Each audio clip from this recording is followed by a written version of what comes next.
My mic was off. Hello. Good morning.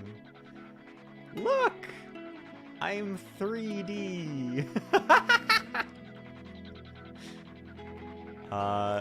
So, oh my, so the really funny thing about this that I've realized is that when Theses jumps up on the table, she makes me T-pose. Hey, yes, people can see me petting my kitty cat now. Yeah, so I saw some other people fucking around with Vroid and some free hand tracking stuff. Oh my god, my neck is... No! My webcam fell. So I don't have a proper stand for this yet, is the issue. Oh my god, I am exploding. Just a sec. How do I reset this?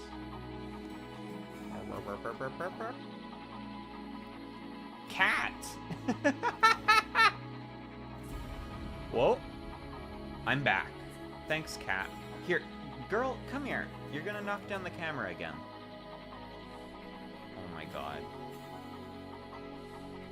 Okay, just a second. Hold up. How do I actually reset this? I don't know. Maybe if I just stop the camera and then start it again. Is that... Nope, that didn't... Oh my god!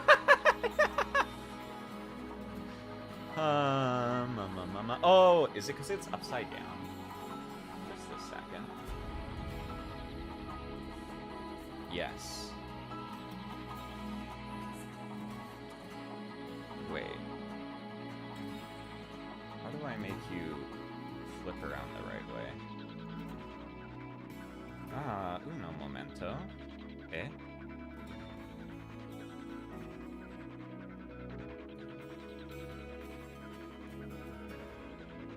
Hold on, I'm cooking. Because I got it right. I got it right, and then my cat knocked my camera down, and I'm trying to... why is it upside down constantly? Uno momento. I'm cooking. I'm cooking. Let me cook.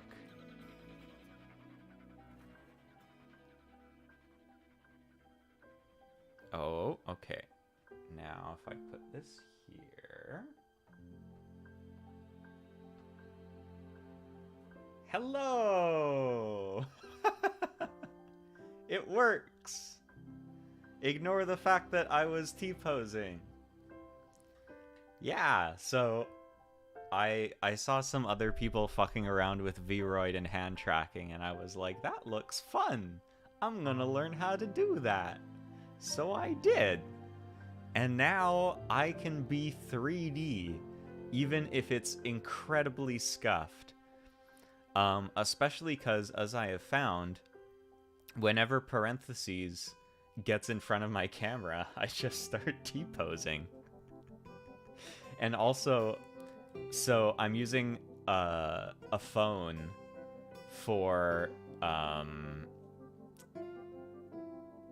as like my second webcam here, and I don't have a stand for it. So what it is it's like propped up against my monitor, and then I have these metal pins from the Near Collector's Edition in front of it so it doesn't slide over. But anyway, yeah, good morning. Look, I can wave, and I can do the I can do the thing. Uh-oh. Hi baby. Come here. Oh, you saw me start T-posing. Hey baby. Yes. But yeah, aside from that, we basically just gonna be making Gundam same as usual. I feel like, honestly, using this is gonna mean my hands are just like constantly breaking while I'm working on pieces. So I might just switch back to Live 2D at some point, but it's fun to mess with. It's cool that I can track my hands, even if it's scuffed. Oh, T-pose. Girl, come here. Yes, I know. People can see me doing rough cat petting motions now. Yes.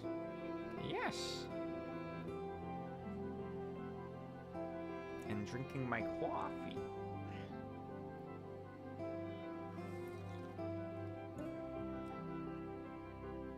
Alrighty. But today we are gonna be continuing on the turn A. I think I'm gonna be trying to make the head and maybe one of the arms today. Girl, stop that.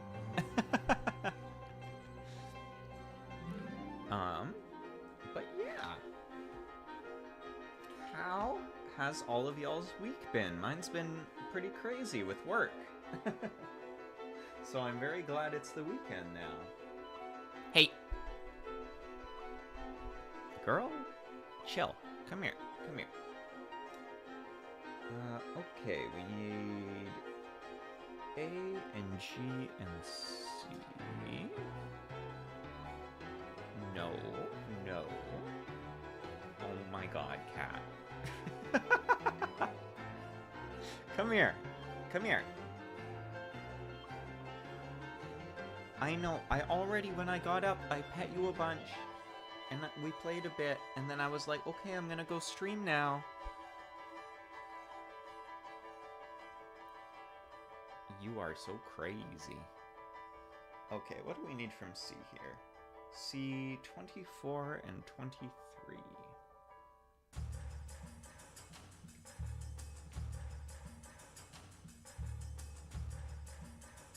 But yeah, hopefully y'all have had an okay week. Like I said, my work's been a little zany this week.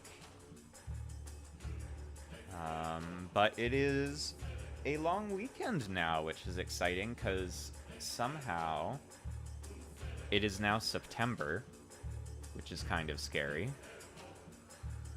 The time just keeps coming and it just keeps coming and it don't stop coming and it don't stop coming.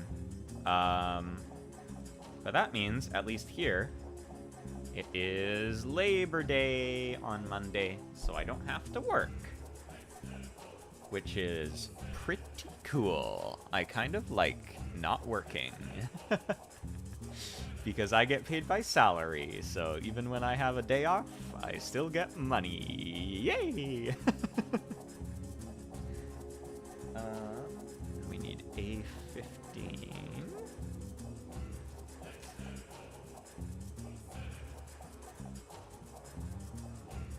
Girl, oh my fucking god.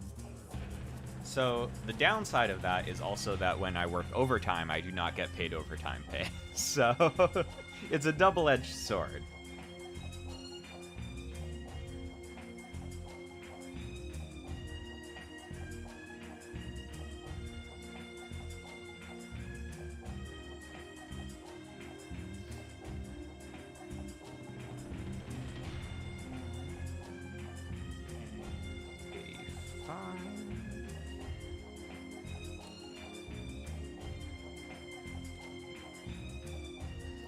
Decide if I want to put the stickers for the eyes or just use the plastic here.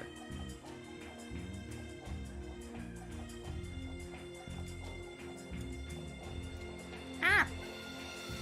Yeah, honestly, it's still pretty good, because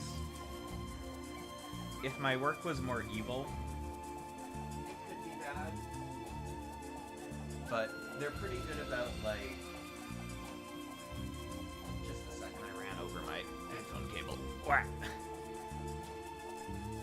My work is pretty good about, like, yeah, you know, sometimes I'll work longer than I need to, but then sometimes if I need to, like, go to an appointment in the middle of the day or whatever, it's like, yeah, just go ahead, you don't have to take time off for it. So sometimes I work more, sometimes I work less. It maybe evens out. I don't really keep track of it. It probably evens out a little bit to me working more, which is why they're chill with it. But it's alright. I can't complain. Well, I can, but I don't really want to. It's pretty good, all things considered. So that's A5, A15, G25. Where did we put G? That's F. That's H. E. I'm finding every single letter in the alphabet but G right now. Oh, is it one of the ones I put on the floor over here? There it is.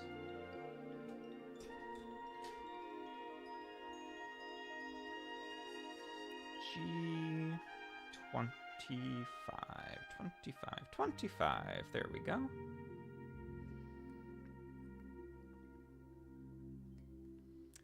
But yeah, hopefully y'all have had a nice week. Had some fun. I've been, aside from working a bunch this week, I've basically just been playing, like, tons of Armored Core 6. It's good robot game. I just, not last night, the night before, I got my first ending, so I'm in New Game Plus now.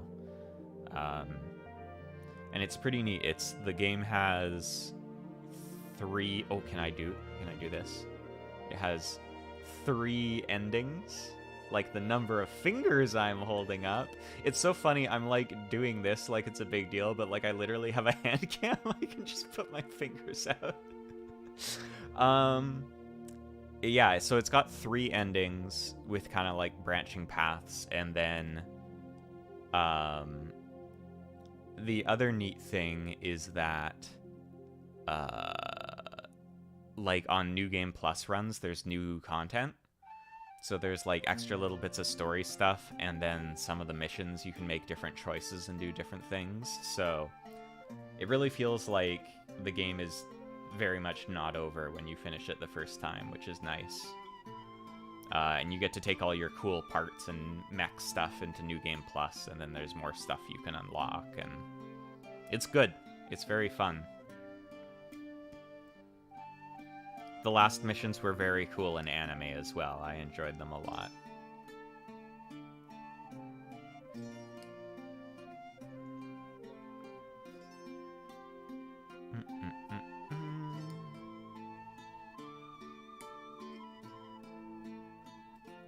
It looks like I'm doing my nails on my 3D. Yeah! And yeah, it was funny. I like made some joke post on not X, on Twitter, about like the choral voice in your head is not the true waifu, it's All Mind, wake up. And All Mind's English VA like responded to it, which was pretty funny. I guess she was just like ego searching for All Mind posts. I didn't have the heart to say that I played the game in Japanese. Honestly, the English dub is really good too, though. I played the first few chapters in English, and then I'd switch to the Japanese dub because I'm a weeb. Listen, I'm a weeb, okay? I can't help it. It's my nature. I can't change my nature any more than I can stop from breaking my wrists when I turn them around, okay? It's just who I am. But both the dubs are very good. I don't think there's like a wrong choice to make.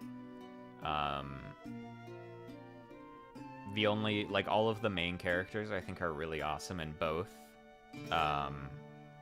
There's a couple of like the little mini bosses you fight that I definitely like in Japanese more. There's this guy called Swinburne, who's like a member of this other PMC, and you get this mission to assassinate him.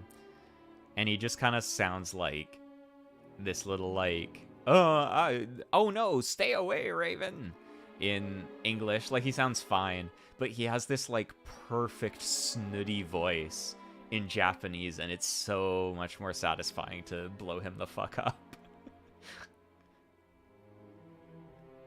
He sounds like he'd twirl his mustache the way they voiced him in Japanese, and it's so perfect.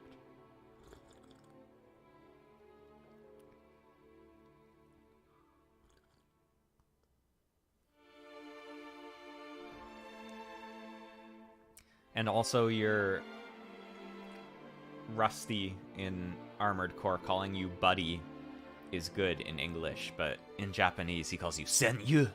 And I'm like, oh, we're not just buddies, we're war buddies. But yeah, very good game.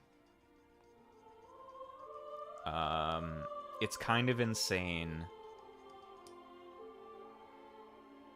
Yeah, I don't just want to be your buddy. I want to be your war buddy, pal. It's kind of insane how many good games have been coming out right now. I feel like usually it's kind of like September, October, or even like November, when all the big games drop. Because that's like leading up into Christmas, and it's, oh, your parents are gonna buy the games for the children. But yeah, like in the span of a few weeks, it was like Baldur's Gate 3 came out, Armored Core 6 came out, Bomb Rush Cyberpunk came out, which I haven't even touched yet, but I've heard is also super good. Starfield's coming out soon. Is it already out? I don't know. But like there's so much shit coming out right now. And it's all, none of it is like, yeah, it's surprisingly a good time to game. And that's the thing, is like most of these games I just mentioned, maybe not Bomb Rush, but like AC6 and Baldur's Gate definitely are both games you can sink tons of hours into. And also the rare types of games where you just buy them at launch and there's a whole bunch of game there, and there's not a battle pass or DLC or... Okay, that's looking good. Yeah, I saw some leaked footage from Starfield, and it really did just look like Skyrim in space, which on the one hand is disappointing, but on the other hand, that's probably going to be pretty fun, honestly. Yeah, I do feel like Baldur's Gate 3 is worth buying at full price. Like, Larian's done an amazing job on the game. They're still giving it, like, a shitload of support.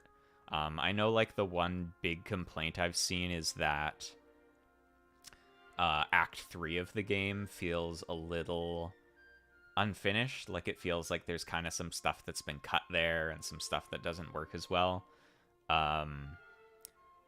But they've been doing already like a couple patches that fix a whole bunch of issues, and they're planning free patches to like even update some of the story stuff in Act 3 that people were complaining about. So I definitely feel like if you're gonna buy a game at like the full fucking $80 Canadian that games are launching for at full price now, Baldur's Gate 3 is one of the ones that it's worth it to do it for. Because it's a whole ass game. Yeah, I'm sure Starfield is gonna be buggy as fuck. Until not Bethesda fixes it, but until the community fixes it. Because to this day, the best way to play Skyrim is to load, like, the unofficial community patch that fixes everything in the game. Even after it's been released, like, fucking 18 times. But it'll probably be pretty fun. I might acquire it through 100% legal means. But honestly, I don't really see myself even doing that anytime soon because, like, I still haven't finished Baldur's Gate 3 and I still haven't finished Armored Core. So why the fuck would I play Starfield?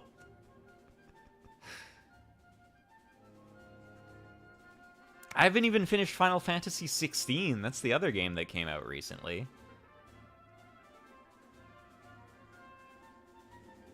That is also very good so far. Yeah, exactly. You just gotta wait for the army of modders that do everything to every Bethesda game to change it into a completely different experience.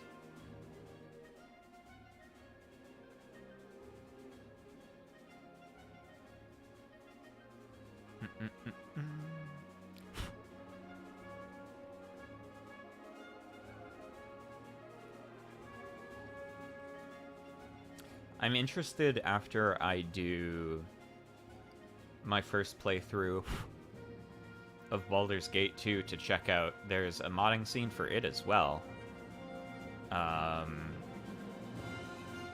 And I gather people have been cooking some interesting stuff in regards to adding, like, other D&D subclasses and stuff that aren't in the game already, because they do change some things, but for the most part, that game is like D&D 5e, the game. Like, it's D&D. So I imagine it being fairly... Well, I mean, you still have to make the mod and stuff, but you don't really need to think up a new subclass to implement. Like, it's there. The rules are already written. You can just copy it and throw it in.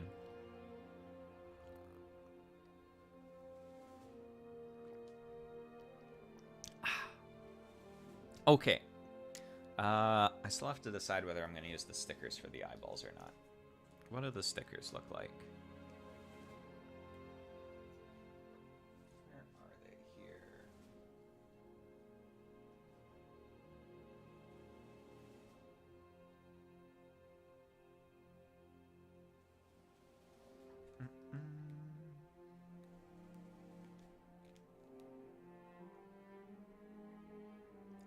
Is it really that? Hold up.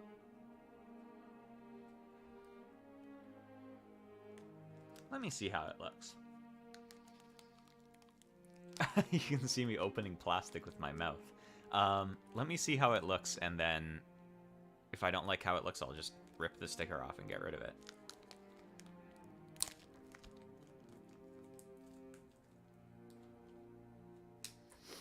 I think if I had an LED to put in here, it would definitely be better without the sticker, but I do not have an LED present, so it might show a little better with this on the back. It's like just black, though.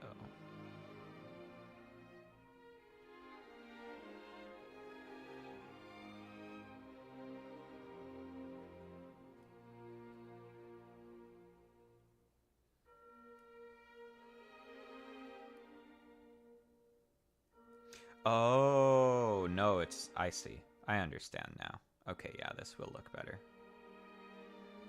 It's because the sticky part of the sticker goes on, and the sticky part is foil. It's hard to do, though. Yeah, so you can just make them yourself, I guess, too, but you can also they make for... A lot of MGs will have the space in the head is hollow. And so they have room they make these little LED things that will slot into the head. And so you can turn it on and then the eyes will light up, which is very cool. I have one, I made like the Papa Gundam, the Grandpa Gundam, the old original RG. I put one in there. I think the batteries are dead now, unfortunately. So I can't show it off. But it looks very cool. And they're kind of pricey to buy. Well, especially here, because you have to, like, import them.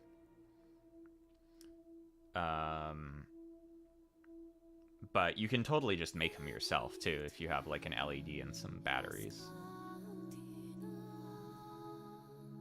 Because all you really need is a little LED and something to keep it stable. You could probably 3D print something pretty easily, too, actually, to house them. But because I'm not going to do that, this sticker will make it look nicer. Because it's just a little foil sticker that sits behind the eyes. So it'll make them reflect light a bit better. Okie dokie. So this goes on here.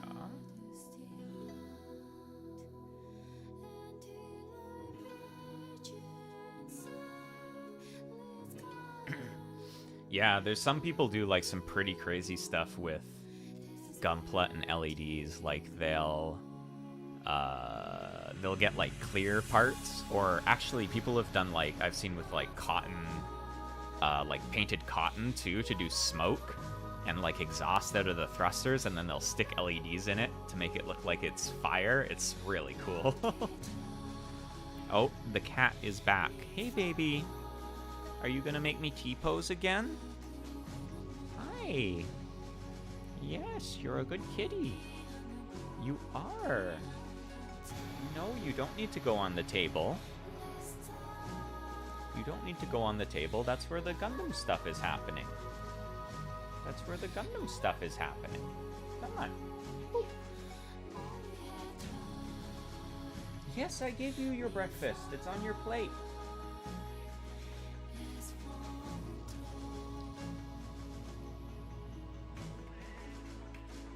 She's dissatisfied. What? Are you not getting enough attention? Just a second. I have to give my spoiled kitty some attention. Oh my god, that sounded like a Discord moderator line. My actual cat. My actual cat. Disclaimer, my actual cat.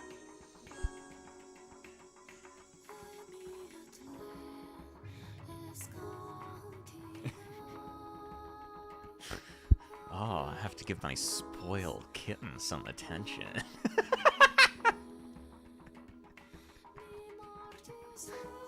Hey.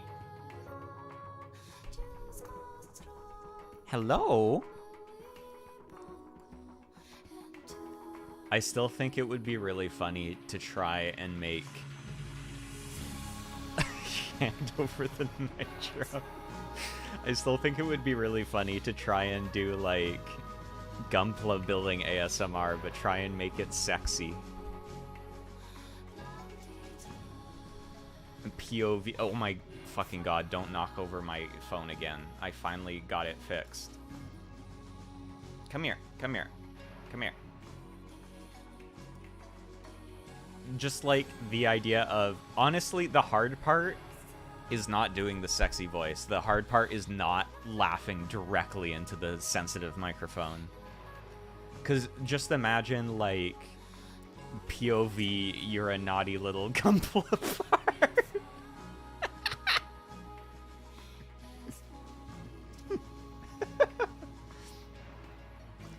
I do kind of want to mess around, though, with, like, I own more than one mic. And I think... Yeah, like the fucking beating you unconscious until you fall asleep soundly. But I do think, like, my audio interface has two mic inputs. So I'm pretty sure I can make, like, a really scuffed ASMR setup if I just plug in both my mics and, like, assign each of them to a direction. It would be really scuffed, but I kind of want to try it and see how good I can make it sound. I'm definitely not going to be buying a fucking ASMR mic because they're really expensive, and I already have enough of a problem with buying expensive mics. But I think just like having 2 decent mics running at once could sound interesting.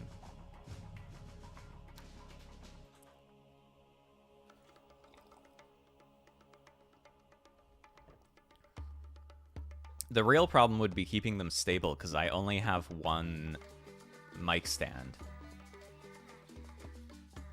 Like I have, actually I can probably get it in frame here. I have like a boom arm for my mic, which is awesome, but I only have 1 of them. So I don't know what I'd do with the second mic. I guess I could just like fucking hold it or tape it to something. I have duct tape.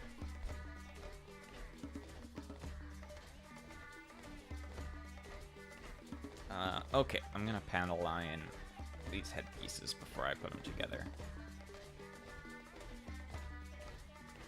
Stop thinking about ASMR, No.A. You have to Gunpla.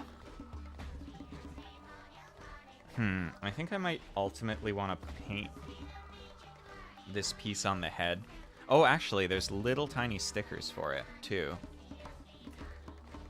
So I won't panel line that.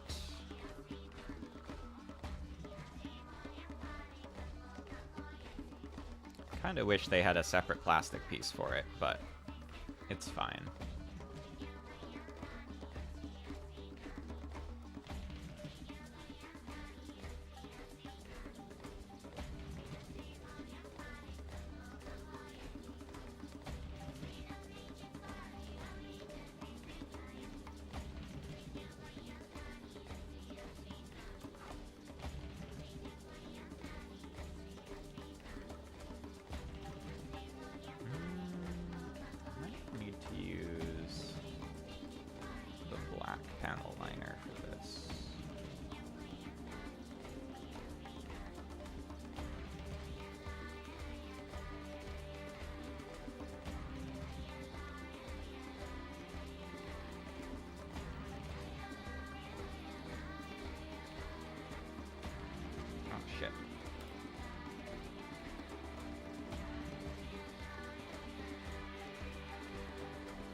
Boop, boop, boop, boop.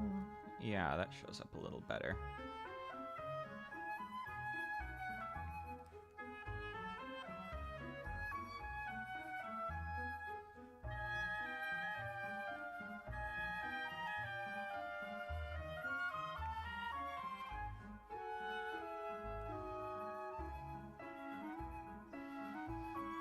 The back of the head.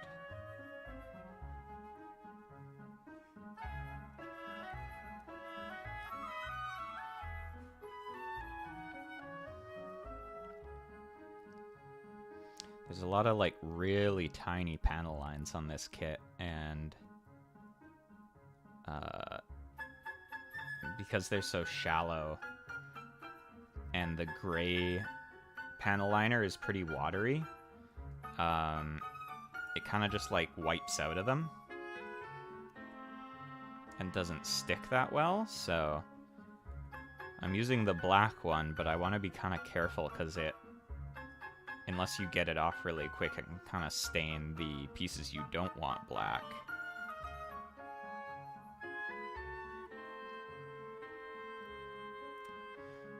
Yeah, it's tough to control the consistency because they're basically just watery ink, right? Definitely like doing a proper like wash, I think, is the superior way to do this, but it's also just like a lot more work, and I like not doing that.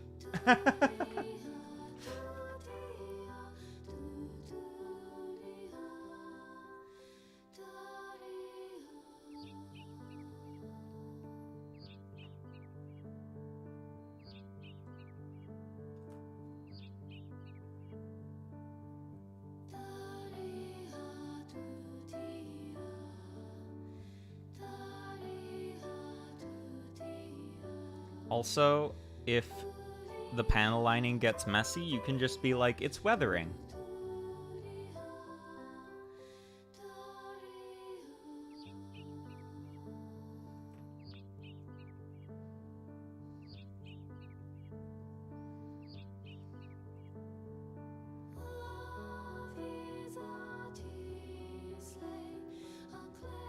Yeah, the real life hack. I did that on purpose. It works in so many situations. Oh, you thought that was a mistake? No.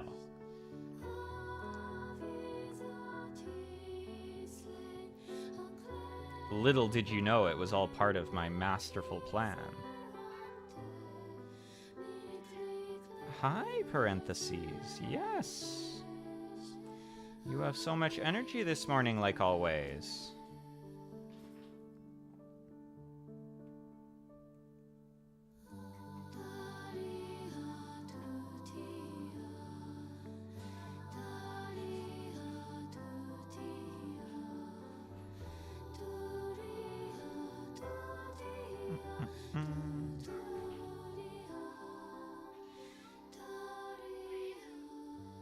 Because, I mean, although in the show, the No.A Gundam looks pretty clean, it has been sitting under the ground for, like, thousands of years. So, it makes sense if it looks just a little messy. Although it also has, like, nanomachine repair functionality, so maybe that's not accurate, but just ignore that.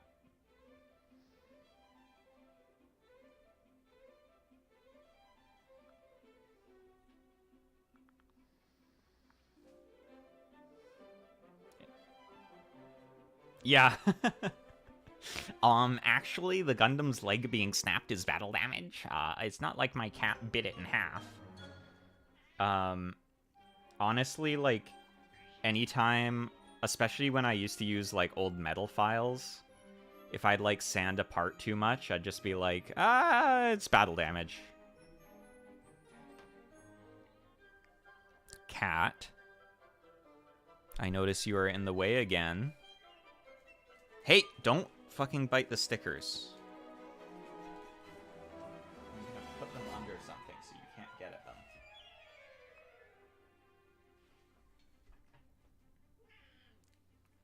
Oh my goodness gracious.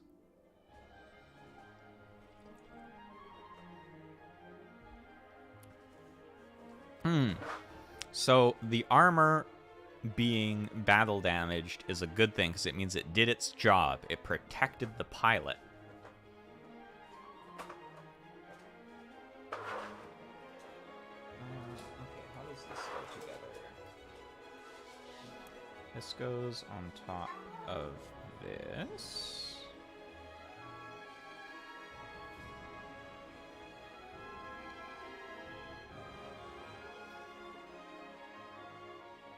A6.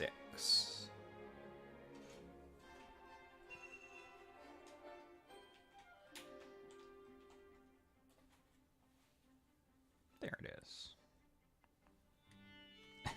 The other funny thing about using black panel liner is that I think a lot of people are like, oh, you can use little cotton swabs to wipe away the excess. But I find just using my hands is way more effective.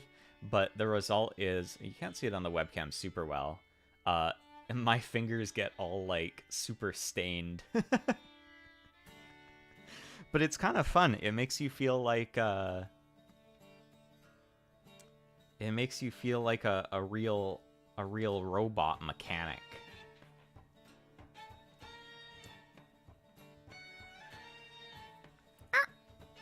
Drop to peace.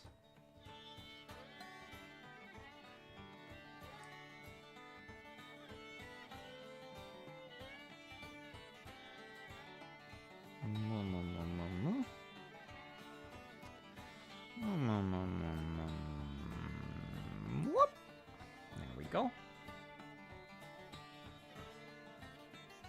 Listen, you can't avoid all damage. If there's one thing playing Armored Core 6 has taught me, is that you're gonna get hit. Although, actually, I did see a video, Vati, the guy that does all the, like, Souls lore shit, did this video on, like, can you beat Armored Core without taking damage? And they tried to do, like, a no-hit run of Chapter 1. And they actually did most of it, which is pretty impressive. Because definitely the design philosophy in that game is less never get hit and more just don't get hit by things that really hurt. Because people will shoot like a billion missiles or a machine gun at you, and you just like aren't really dodging those. Also, I just dropped my part again. Just a second.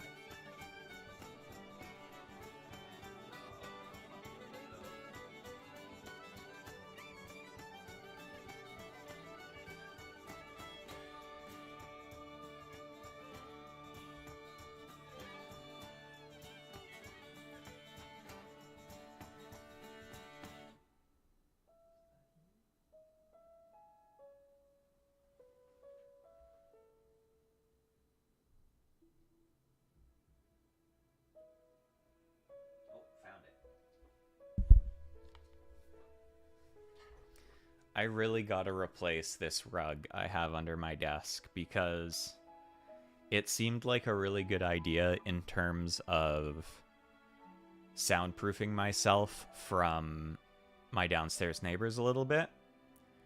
I got this like white shag rug, and it feels nice on my feetsies.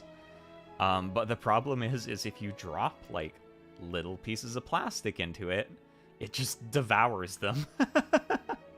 And you literally just have to rub your hands over top of it to figure out where they are.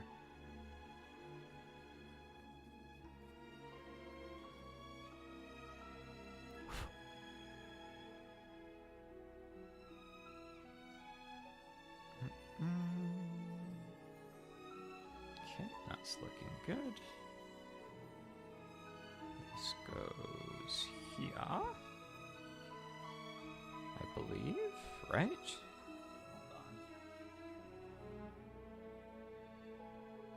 Oh, no, okay. It does not go there. It goes here.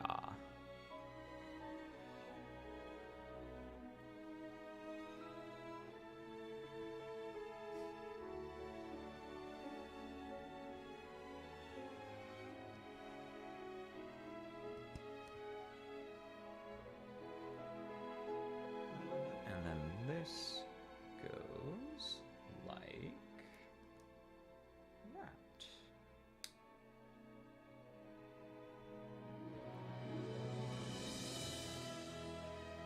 There we go. Now we're getting somewhere. Now we're getting some. Ooh, are we gonna focus? I really wish there was a way to just like make this webcam focus close. Oh, there we go. There we go. Ah! I think maybe if I block out all of the background. Hey, that works. Oh. Because it can focus that close. It just doesn't want to. I think blocking out the background helps, though, because when it sees the background, it's still trying to focus at that distance. Yeah, it's not super high up. Basically, what I do is, right here is where my second monitor is, and then down below it is where I have open space on my desk to work on stuff. So I just have my webcam basically clipped onto the top of the monitor. I tried putting it like below the monitor once, but it's just too close there. It's too zoomed in.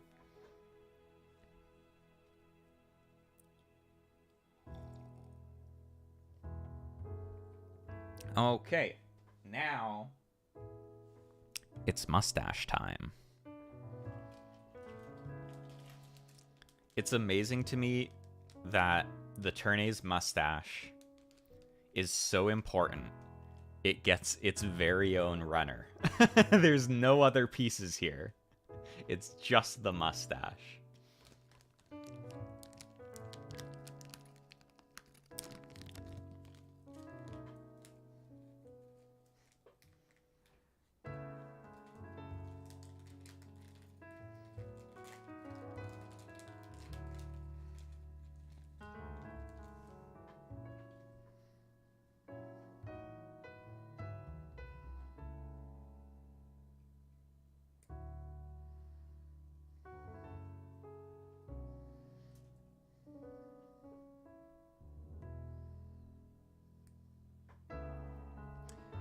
Honestly, I feel like the Turn-A is one of those designs where the first time I saw it, I was like, that looks kind of weird. Why's it got like a big old mustache thing on its face? Why is it shaped all funny?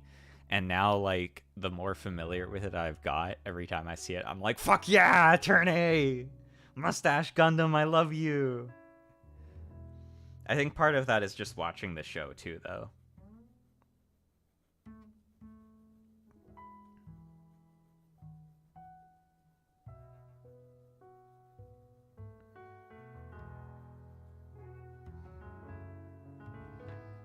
Okay, how does this attach?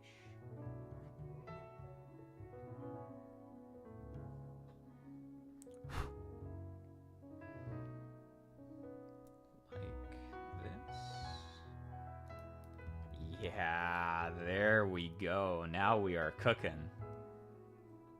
Now we are cooking. Ooh, ooh, ooh, ooh, ooh, ooh. Oh my god, I'm T-posing. I have a mustache. My name's the Turn-A Gundam. It's got some little bits that go on his head, too. Okay, C7 and C22. Where is C here? Here it is.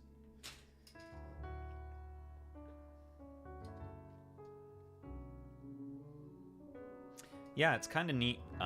So the way... I don't know if this is what other people have been using. I assume it is, because I looked up free hand tracking with a webcam, and this is what I found. But the way this works is basically somebody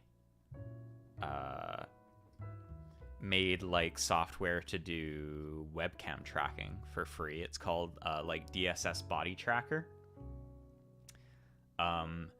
But then what it does is it pipes its data into another program called VC Face, which is like a more generic face tracker for I think you can use it for live 2D as well, but it's useful for like 3D models. And then in VC Face, you can set up, because the DSS Body Tracker, like, it can do hand tracking, which is cool, but its face tracking is actually, like, really fucked. But you can set up in VC, you can basically say, okay, use VC's face tracker, but use the body tracking data you're getting from DSS, and then, like, combine those together. It's pretty cool. People have been thinking up some neat tech for this VTubing business. Hands. But at what cost? At the cost of broken wrists. It's okay, I'm a robot. So this is actually normal. This is accurate. Because since I'm a robot, of course my wrists can just like zoop around, but the like fake covering over them doesn't keep up with it. So it makes sense that it looks like this. It's accurate. C7, C22. It's a feature. Also, messing with Vroid a little bit was fun. It's basically like, it has a bunch of presets, but then you can go in and it has just like, almost like a really rudimentary Photoshop built into it where you can edit the textures. So that's like how I got my little face paints. Is I basically just opened up the face texture and like painted some little orange stripes on them. I was thinking of trying to do like the hair highlights too, but I opened up the hair texture and it had like fucking 20 meshes, and I was like, actually, you know what? Maybe I will just have blue hair. Yeah, I got scarier eyes. The eyes of a killer.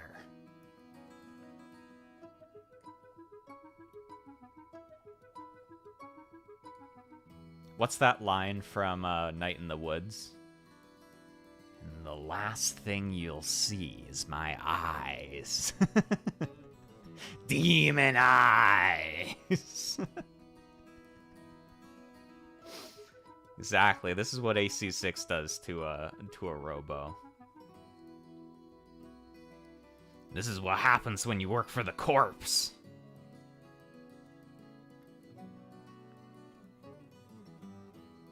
Where there's coral, there's blood. Always remember that.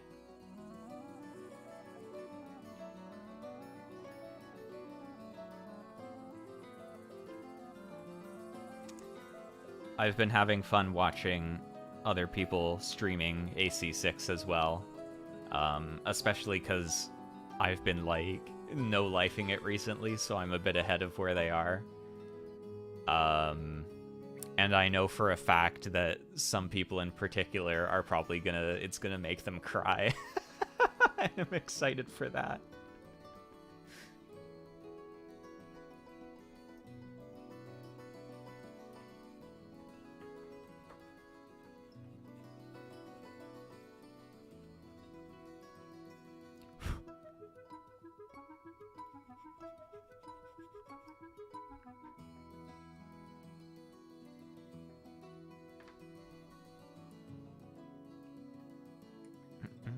Oh, just a second. My ear got, like, really itchy all of a sudden.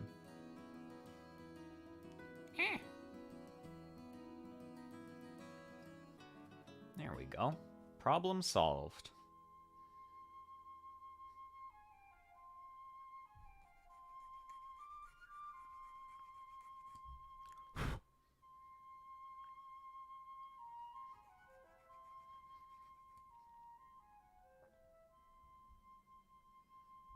Okay, that's looking good. So what order do these go in? Does it matter?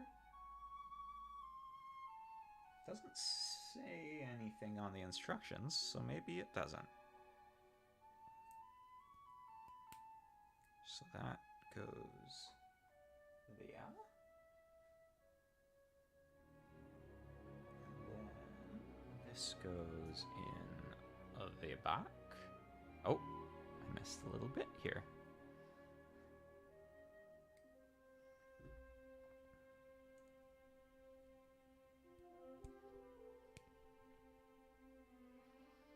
There we go. And then G23 and G24 are the little bases.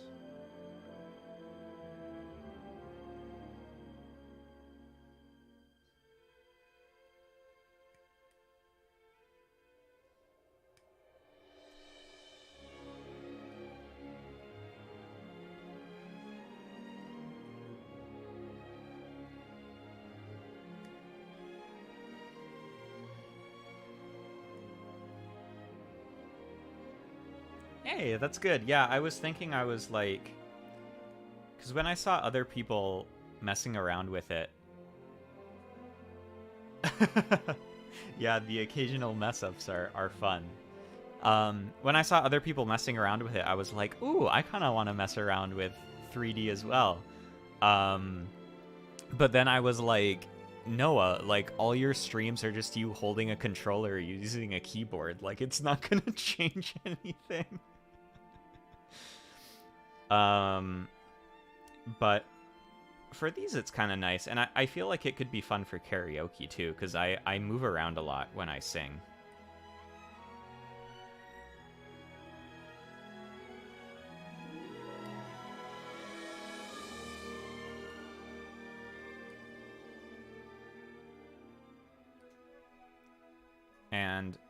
I don't really... I don't know if it's not... I don't have the confidence to... That's a little bit, I guess, but it's also just I don't see really the point of doing just the dedicated free talk stream, because I'm like, this is my free talk stream. I'm just working on Gunpla at the same time. But yeah, it's pretty impressive what people have been just making on their own. Like, I think this DSS body tracker, is basically just like one guy made this as like a little project and then just put it out for free for people to mess with. Exactly. I like this because it's like I can just chat, and then if I don't know what to talk about, I can just talk about what pieces I'm looking for. And it also gives me something to do with my hands, because I'm a pretty fidgety person. So it's nice to have something to do in addition to talking. If I ever ended up streaming like Final Fantasy XIV, it would probably be similar.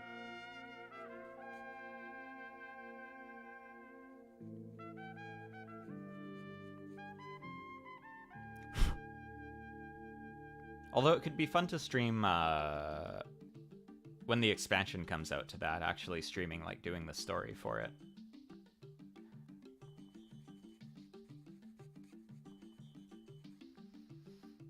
Although at the same time, I feel like the thing about FF is oftentimes I'll just, like...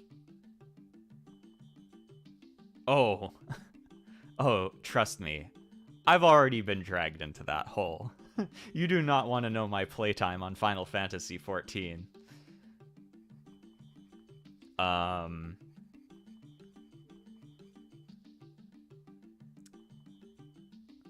But, oh, nor. Yeah, so, thankfully, I don't have the game on Steam, so I don't have to see a horrible reminder every time I open it up, and it shows my Steam playtime.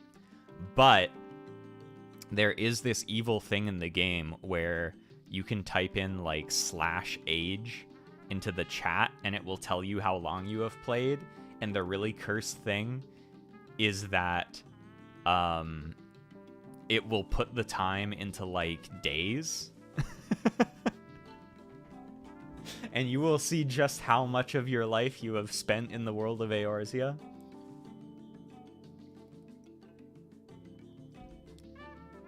But the good thing is that because you have to type it in for a command, you only have to see it when you're really prepared to see it.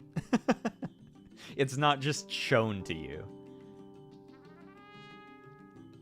I honestly feel like when you type that in, they should detect if your playtime is above a certain amount of time, and then they should give you a dialogue that's like, are you really sure you want to see this? We're just gonna tell you right now, it's a lot. But are you really sure you want to know?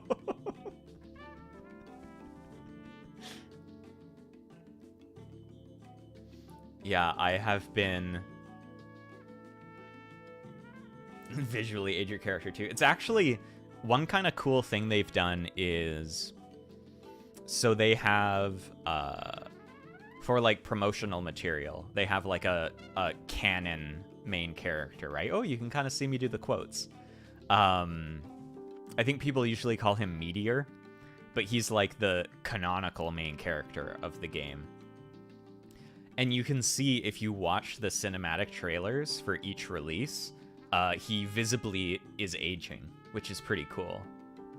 Like, he looks way older. He looks like a baby in, like, the original A Realm Reborn trailer. And he looks like he's in, like, his 30s or 40s now. It's pretty cool. Or he looks like he's in his 20s, but he's been through a bunch of shit, which is probably accurate.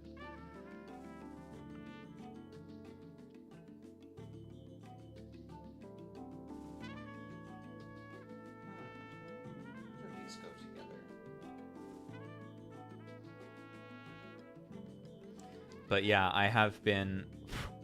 What I've been doing recently in 14 is I have been leveling fishing, which is basically the perfect thing to do if you're, like, watching something else at the same time.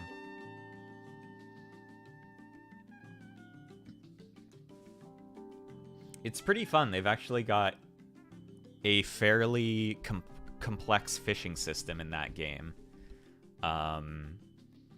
Like, all of the gathering and the crafting jobs have the same level cap as, like, you know, being a mage or being a warrior. You can be a level 90 fisher.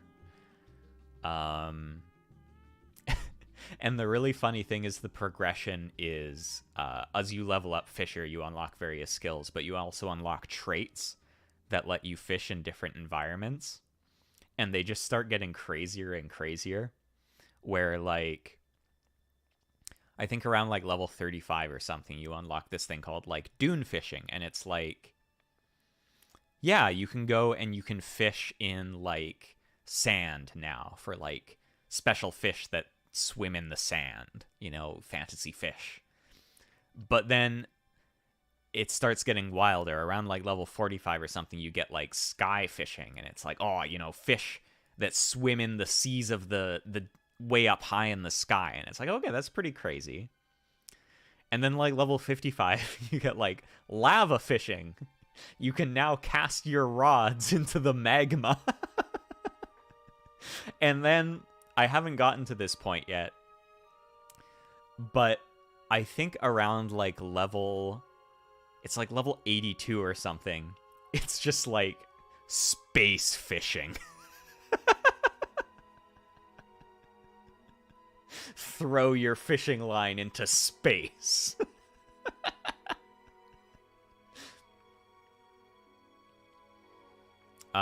But yeah, the fishing's pretty fun. It's not, like, super involved. It has, like, a pretty simple system. Is like, you throw your line out, you pick your bait, you throw your line out, and then you'll get a little exclamation point when a fish bites, and you press a button and you'll try to reel it in. And that's, like, the basic version of it. But then if you're trying to get specific fish, or if you're trying to catch larger fish, that's when it starts getting more complicated. And you can do things like give yourself a buff that makes you more likely to catch big fish, but you have to use, like, the right type of hook, like hook set when you get different types of bites. You can use different types of bait to attract different types of fish.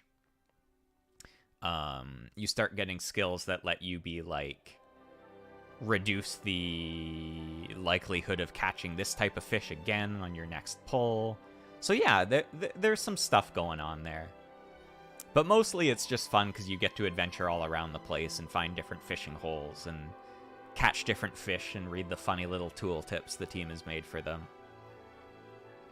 There was a recent interview where they were talking about, like, they were like, we're running out of fish facts to put for all the types of fish we have in the game.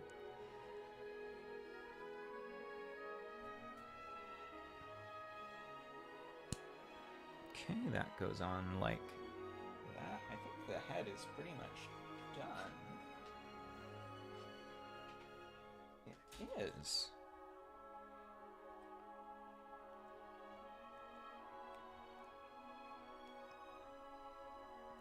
Should just boop. Oh, he's looking so handsome. Let's see if I can block out the background again to get it to focus. Oh, there. Oh, there we go. Such a handsome lad.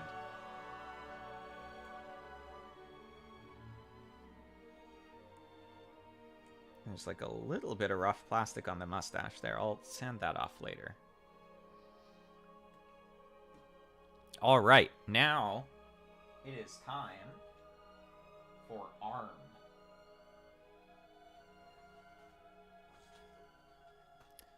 I don't know if I'll end up doing both the arms today because they're pretty complicated, but I'd like to get at least one of them done.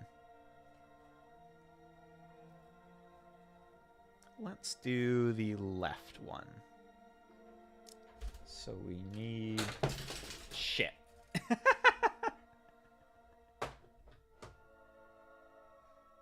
I knocked my camera down.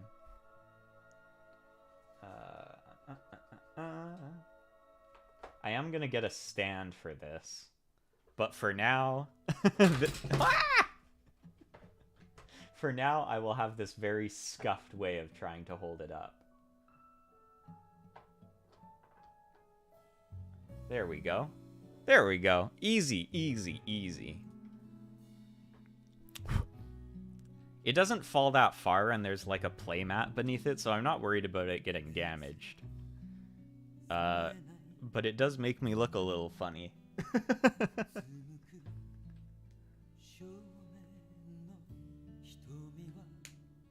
Just cap these so they don't dry up.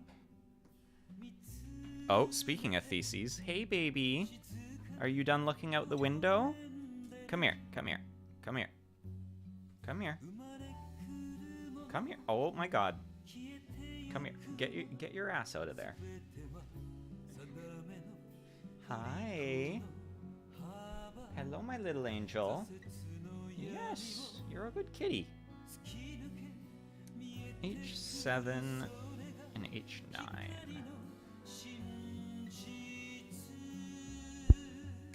Boop, boop. Ow.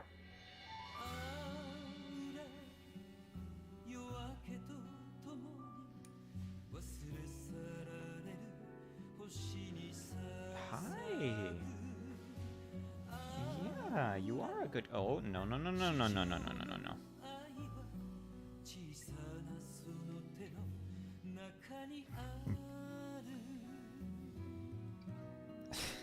Cat. No, no. Come here.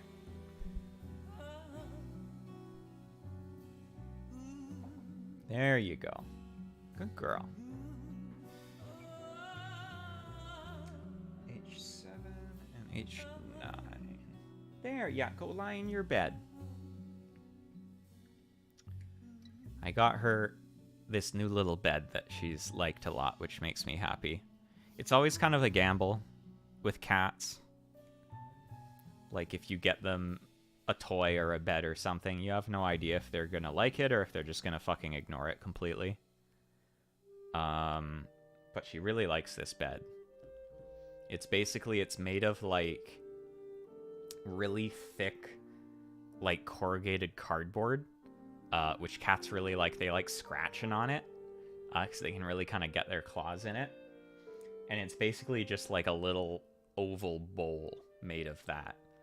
And it's kind of just the right size so she can fit in it. And then she can kind of like grab onto it and pull herself around it with her claws.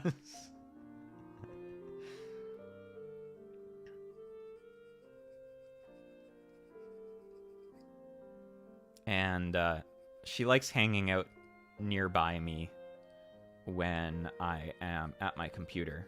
So I've just got it on the ground next to my desk.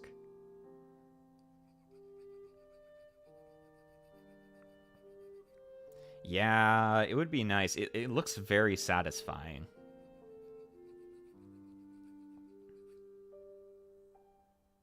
If I had claws, maybe. That would be neat. Whoosh.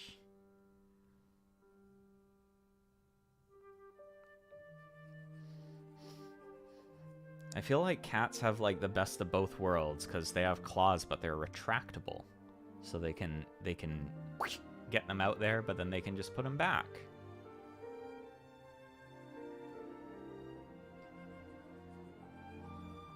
Very good feature.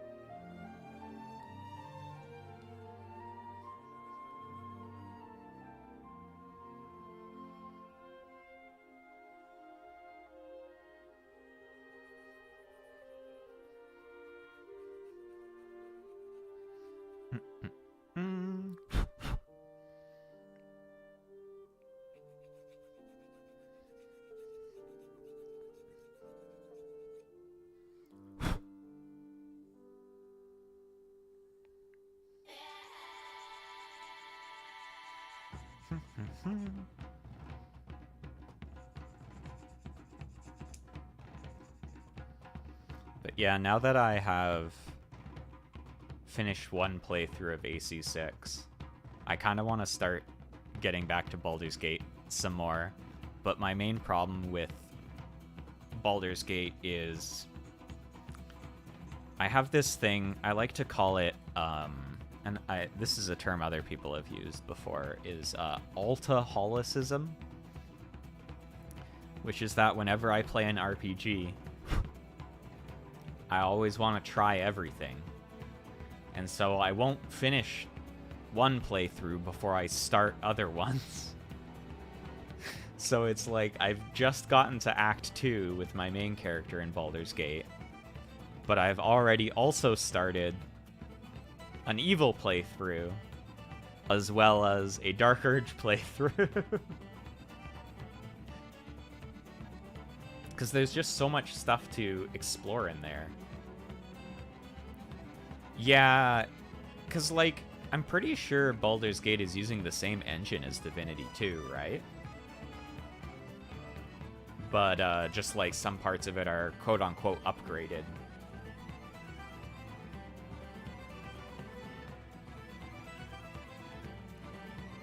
I am hoping they get some better optimization going for Baldur's Gate. Yeah, newer version. Because even, like, my computer is pretty beefy. And even, like, in certain areas, like the Goblin Camp, where there's just tons of NPCs everywhere, I was running into issues. Funnily enough, I feel like the game runs better on Steam Deck. Obviously, like, the graphical settings are lower, the resolution is lower. But I've had, like, way less stuttering and problems with playing the game on Steam Deck than playing it on my PC.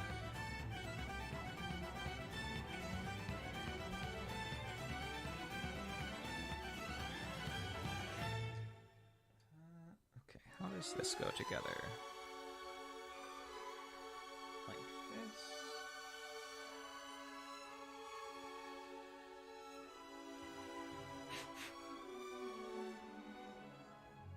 Wait. Oh, like this. Right? Oh, I see. Wait, do I see? Yes. I see.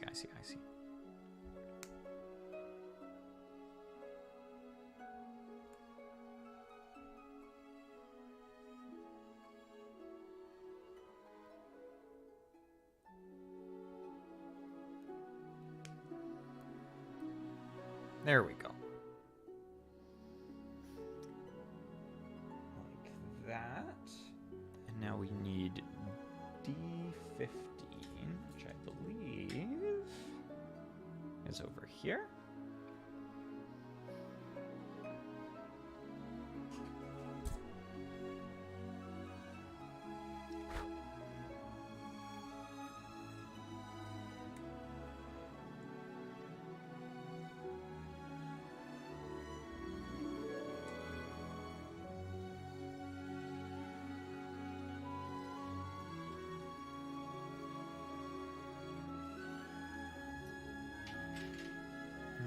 Go.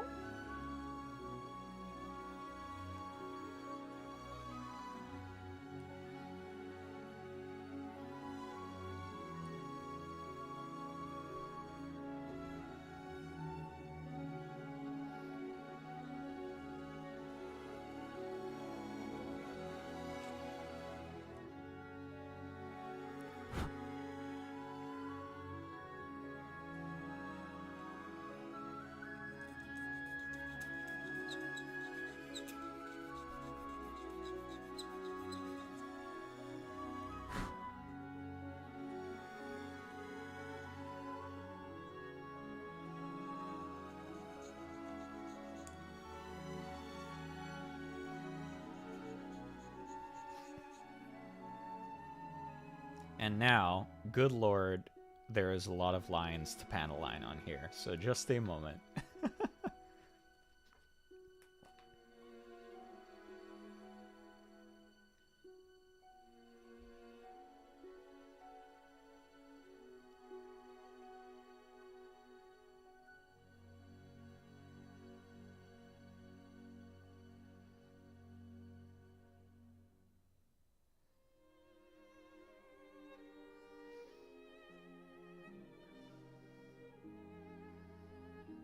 Unlike the head, though, these are nice and deep, so they're easy to do.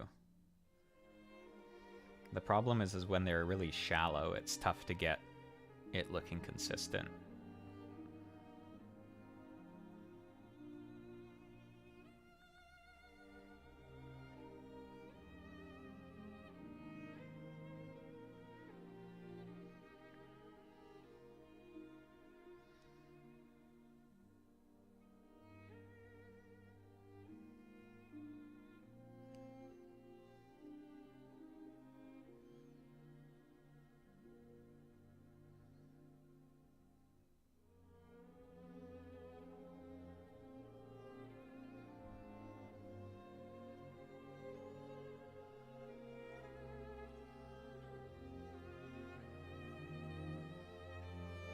Paneling time. Open up the door. I'm gonna put some ink in these panel lines.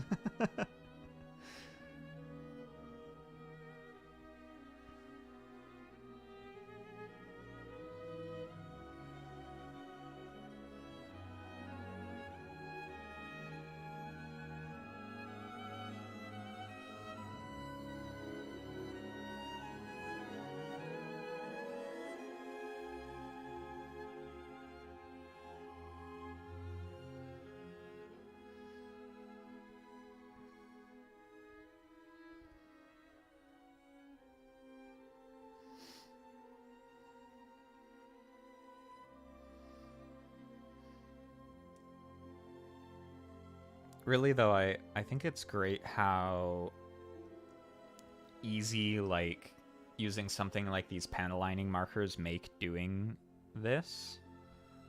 Because it really does make it, like, one of the easiest ways to make your Gunpla builds look a lot nicer. Is just, like, even if you do, like, some pretty half-assed panel lining, all the details just pop out so much more. It's really nice. And it's not hard to do at all. It just takes a little more time.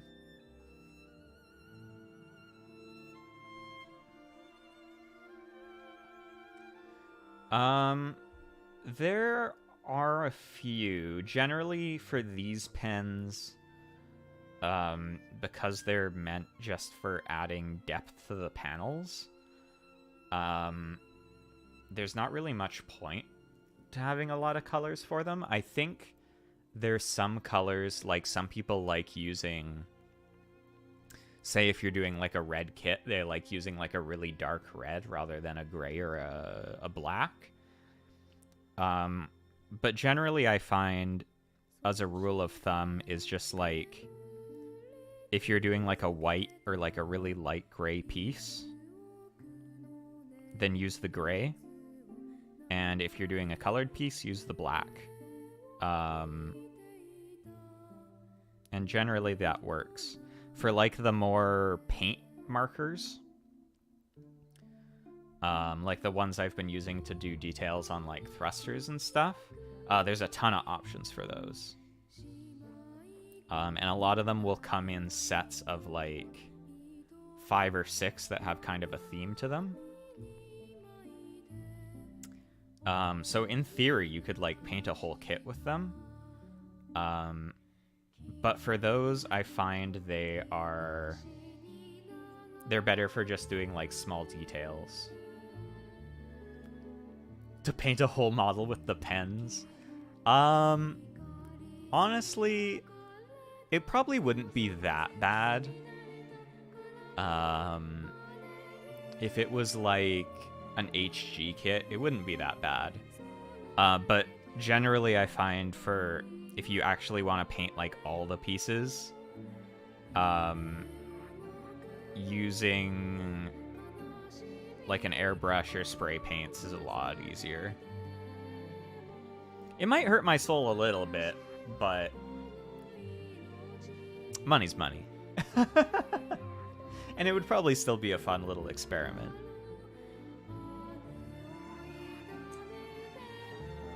Let's see. H2.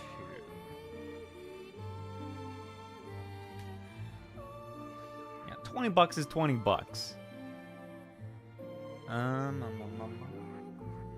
H. Where are you? This is G.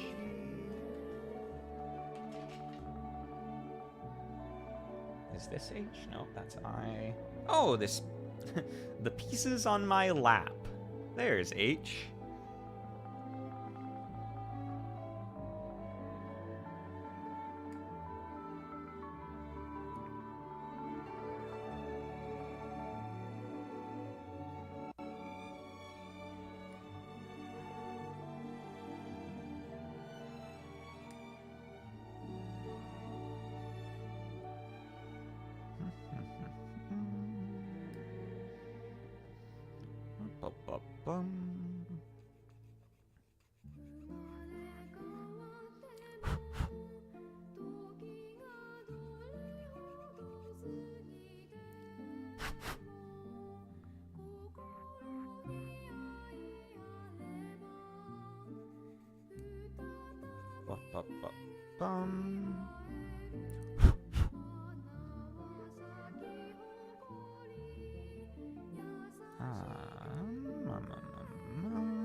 Good.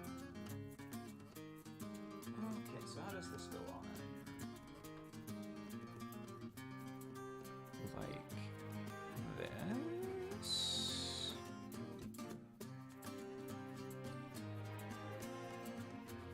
Come on, you. Wah!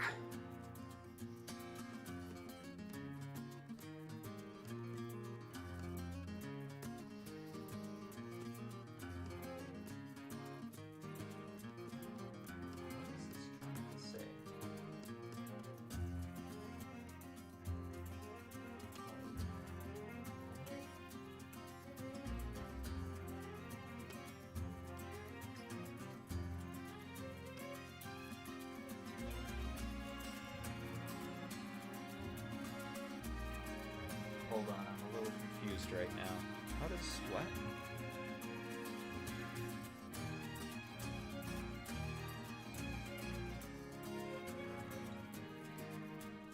Like this, right?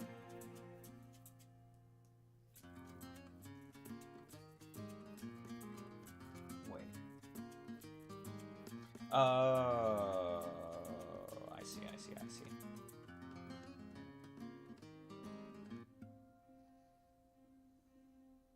Like this.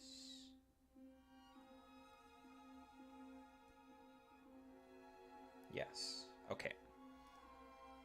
Crisis averted. We figured it out.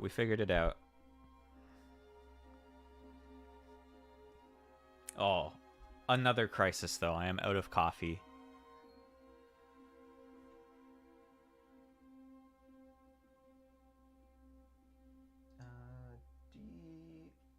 D11. D. Yeah, the coffee crisis is kind of complicated though, because on the one hand, I would like to drink more coffee because it's yummy. On the other hand, if I make another cup of coffee, it's gonna make me jittery, probably. So I have to abstain. I should really get, like, a separate grinder with decaf beans.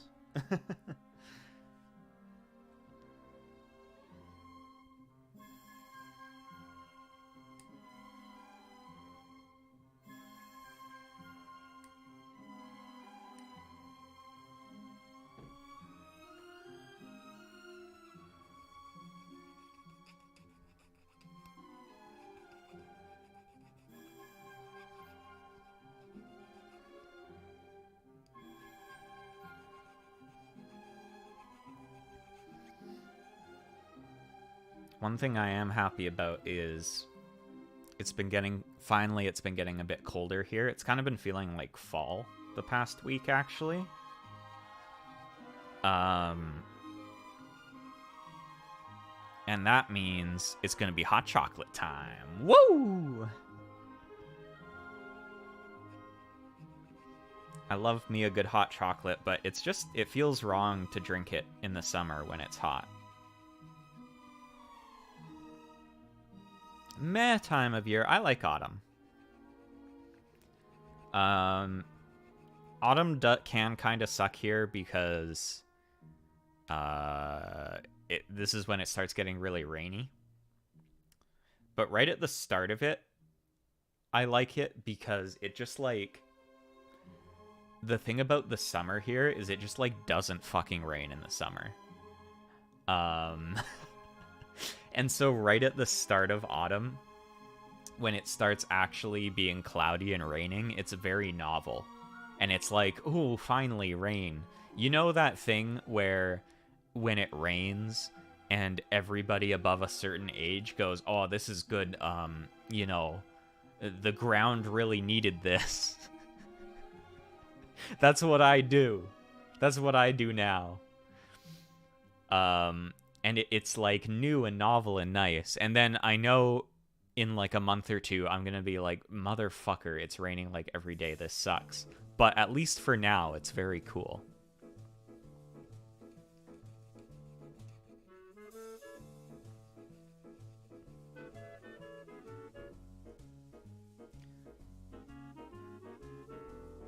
Oh, interesting. Yeah, for us, it's basically once you hit kind of like mid-May, I guess, or maybe kind of like in June, it just like stops raining for like 3 months. Like we usually get like a couple days of rain in the summer.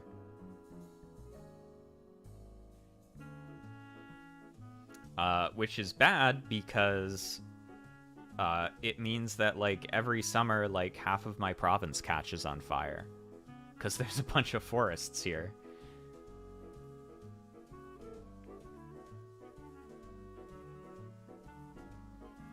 And we don't really get thunder and lightning here, which is kind of a bummer. When I was living in a different part of Canada for a while, we got a bunch more thunderstorms there, and they're really cool. I love thunderstorms. But we don't really get them here. It's very rare.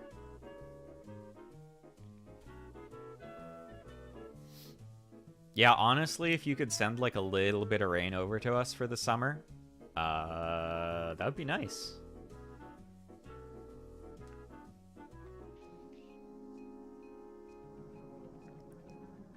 But now the problem is that in the fall it starts getting really rainy, and then in other places they're like, okay, it's rainy in the fall, and then in the winter, oh, it'll be snowy, yay, snow.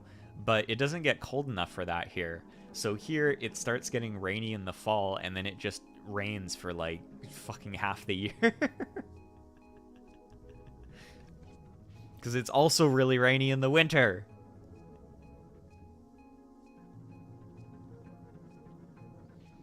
Yeah, I really like seeing all the leaves change color.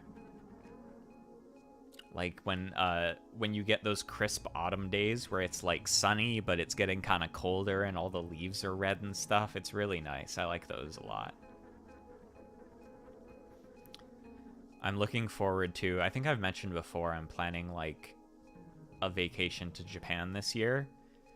And so I'm going near the end of November because that's when it's supposed to be like the peak time for all the leaves changing color. And it's supposed to be like sunny in the fall there, which is nice.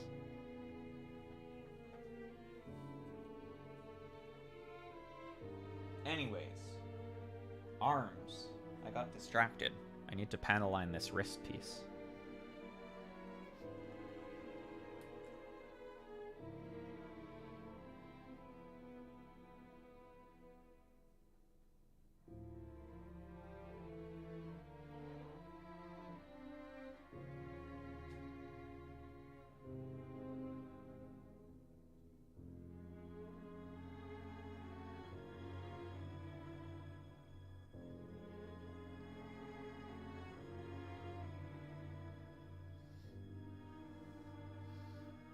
I also just prefer the weather to be too cold than too hot.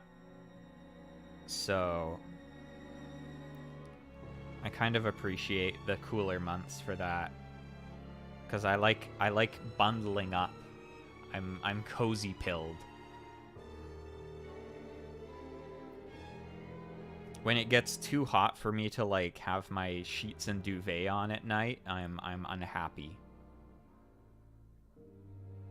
I want to wrap myself all up and stuff. Yes, that is another thing, is that our buildings here typically have thicker walls and often do not have air conditioning. Thankfully, the place I live has pretty good air circulation. So I don't suffer as much as I used to in the summer, but it can still get pretty hot.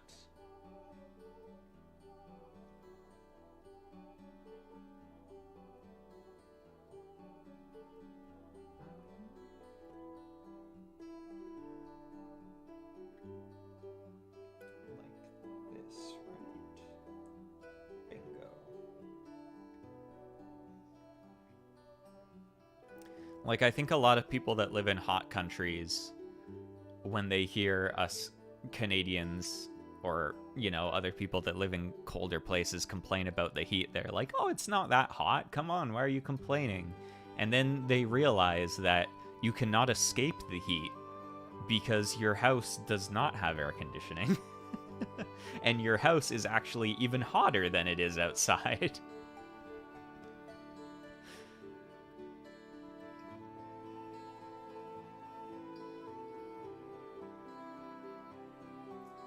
H5 and D16.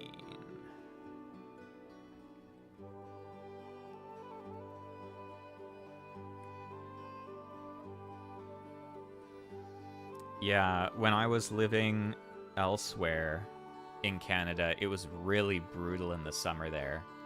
Because the place I was living, I was renting. It was like a carriage house.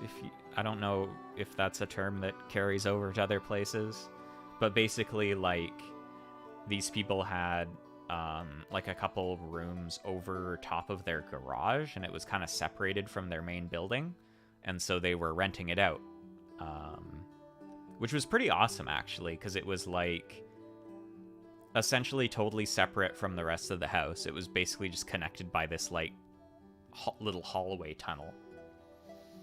And then it had like a living room and a bedroom and a bathroom. So it was really nice.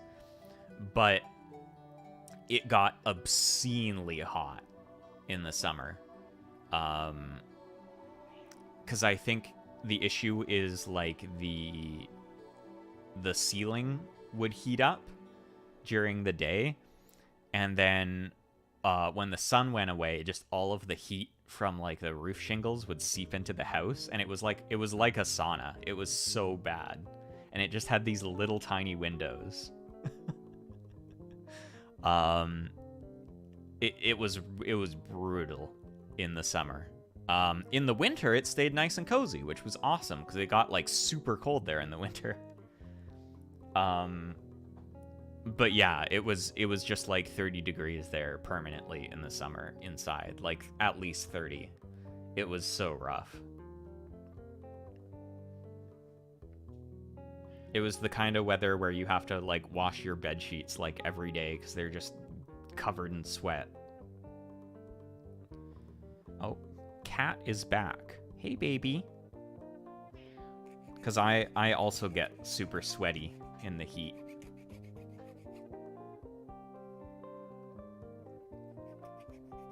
I have finely tuned coolant systems. Hey, girl! Stop. Come here, come here, come here, come here. There's not space for you here right now. I'm sorry. I'm sorry. Come on, come on.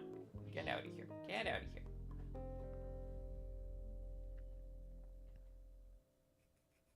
Little munchkin. Yeah. she's just got lots of energy in the morning because I've been asleep all night, and she's been like, "Where were you?" Parentheses. Yeah, I usually only call her parentheses when, like, she's in trouble. Usually it's just theses.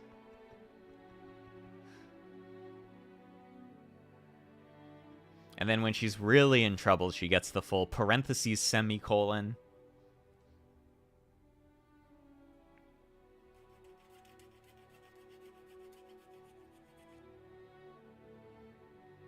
Yeah, I'm a dad.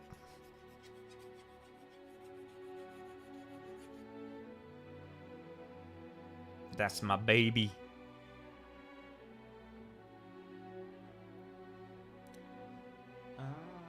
What other piece do we need here? D16.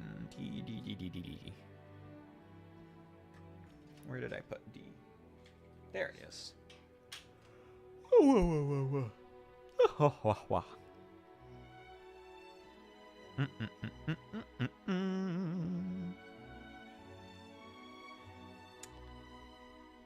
There is the piece.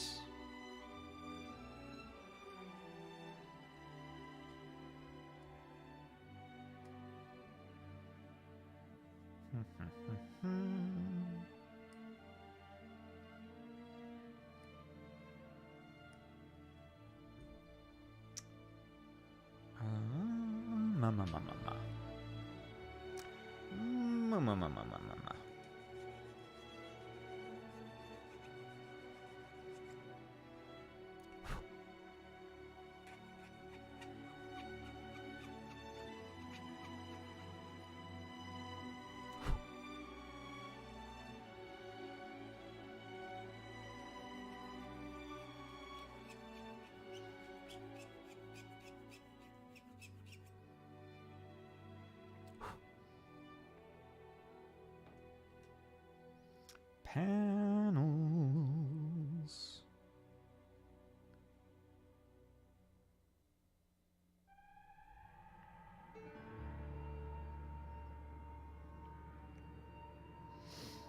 I feel like extra free this weekend, though, too, because not only is it 3 days off, but also I was on call last weekend. And I didn't actually end up having to do any work. Like, I didn't get paged at all, but just the fact that you're on call, it's just kind of in your mind that, like, yeah, I have to be ready to respond to stuff. Like, if I'm going out, I gotta take my laptop with me. I can't have a glass of wine in the evening. Well, I probably can, but, you know, just to be safe.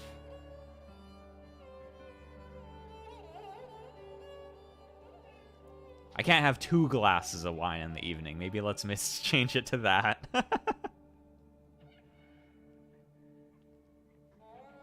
So yes, I feel free.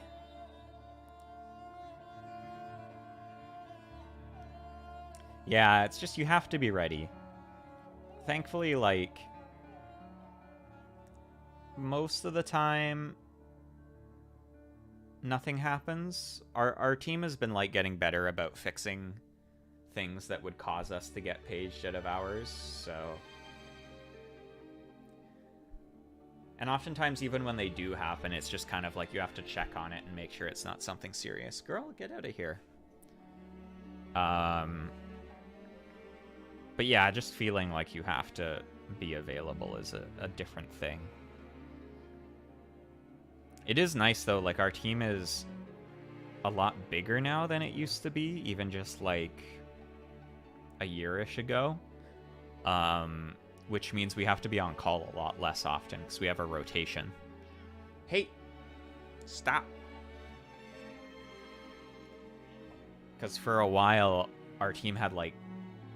There was a time when we only had, like, 3 people, so it was, like, every 3rd week you'd be on call, which was kind of brutal. But now there's, like, 8 or 9 people in our rotation, so it's pretty infrequent in the big scheme of things, which is nice.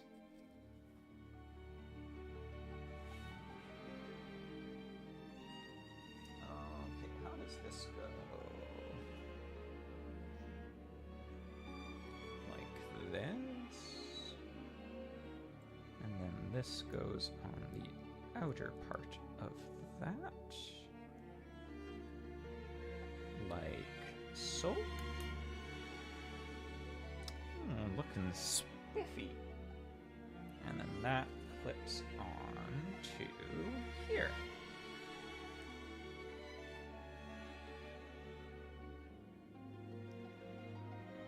And H23.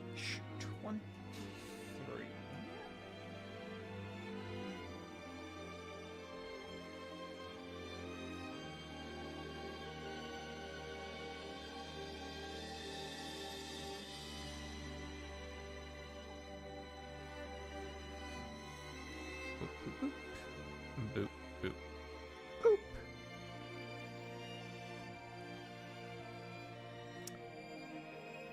I kind of want to...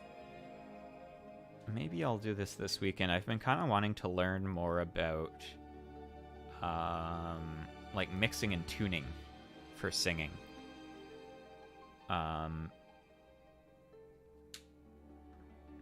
Not even to do, like, a super professional job of it myself or anything, but just to, you know, learn a little bit about it. Yeah, I kind of want to make covers, and not even, like, money-wise in terms of hiring people to help with them, but just in terms of, like, I don't want to talk to people. I don't like messaging people I don't know for stuff. It makes me anxious. So I want to learn about it myself. You could have just said it's cool. No, I'm gonna be honest.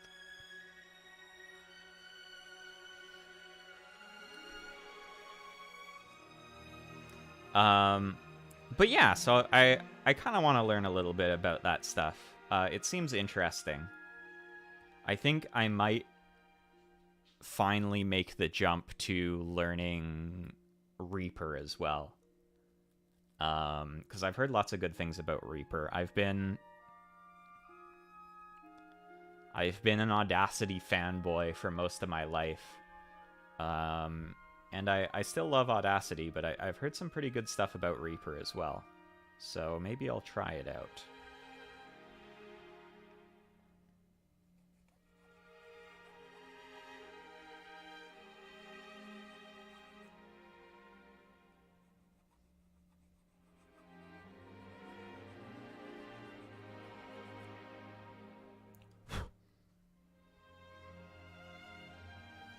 But yeah, I think it would be fun to do, like, a proper song cover.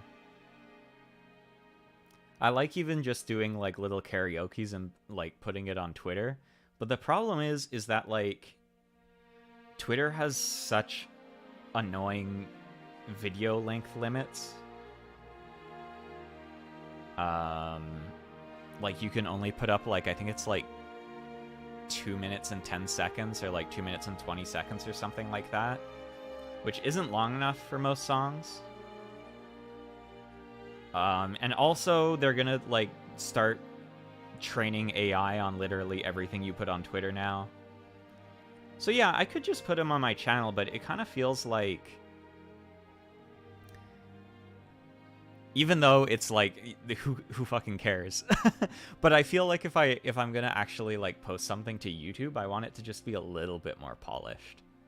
So that's kind of why I want to learn just a little bit of like mixing and stuff for myself. Like, not necessarily to make it super fancy or anything, but just to put like a little bit more polish on it than just like a karaoke. Hey, you, cat. I'm working here. Hey, I'm working here.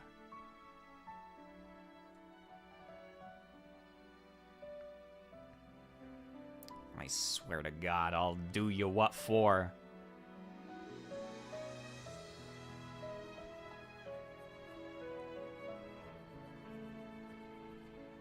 Oh my goodness. Get out of here. Get your fuzzy ass out of here. Come on, come on. Hey! Oh my fucking God. Come here. Come here. You are a mischief machine. You are a mischief machine. Yes, you are. Yes, you are. You're lucky you're so cute and precious and wonderful. Yes, she's very clingy. That's a good way to describe her.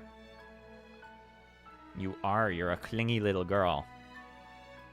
You see No.A talking to other people and you're like, what about parentheses? What about theses? Come on. Get out of here. Yeah, go scratch your bed. She's sulking.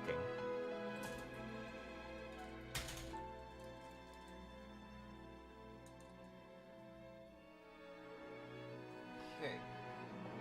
This goes on like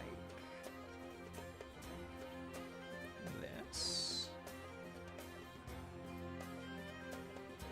Wait.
There we go.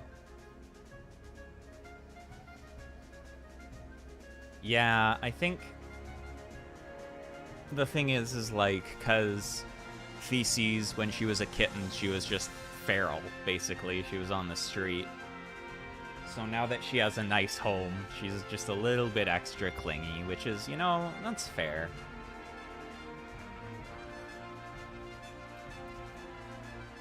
She can have a little bit of anxiety. They say that pets pets are similar to their owners, right? So we'll just both have a little bit of anxiety, okay? Okay? She's sulking. Honestly, she's pretty good about me, like, being away, though. I was a little bit worried, because now that I'm going back into the office for work, like, if she'd gotten really used to me being home all the time. But she's been pretty good about, like, being pretty chill with me being at work and then coming home. It's like after I do a full day at work and I come back, she's happy to see me or whatever, but sometimes, yeah, she's pretty chill with it. Sometimes, like, even if I'll come home for lunch, because I live pretty close to where I work. And if I come home, like, in the middle of the day, she doesn't even get up. Like, she just keeps sleeping in her bed.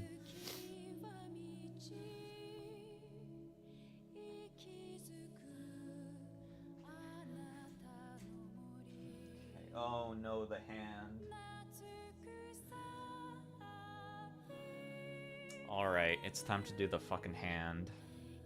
This is gonna be a pain in the ass.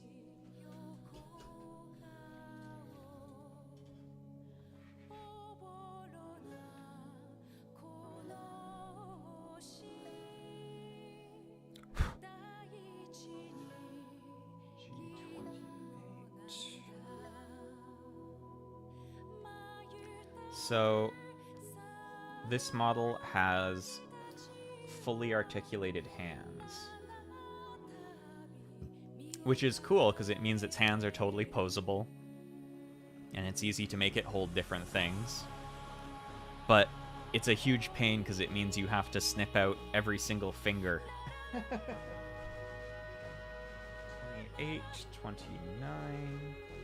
Wait.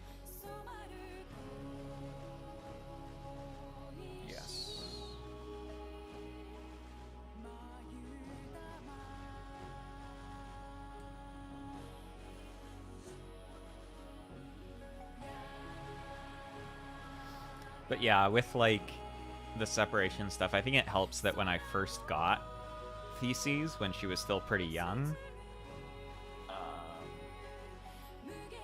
that was before the pandemic, so I was going to work then.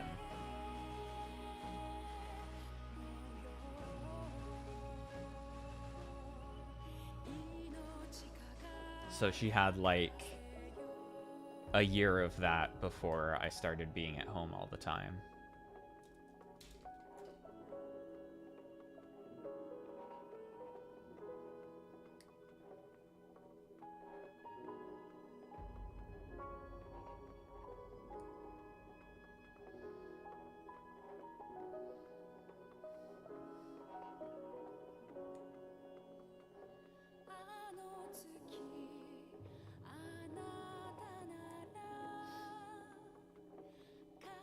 And then when I went on a shorter little vacation recently, I had someone come and stay with her.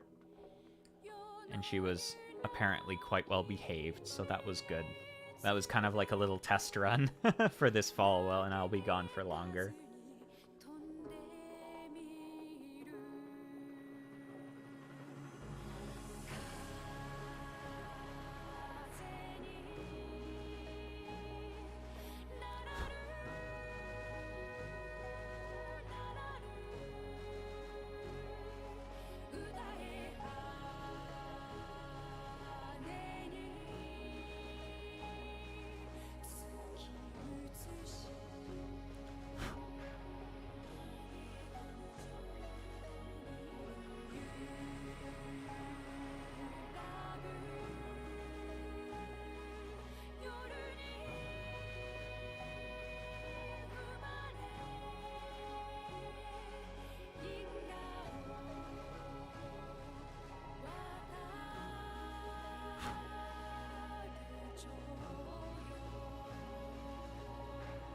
Okay, thankfully, she's a little angel, aren't you?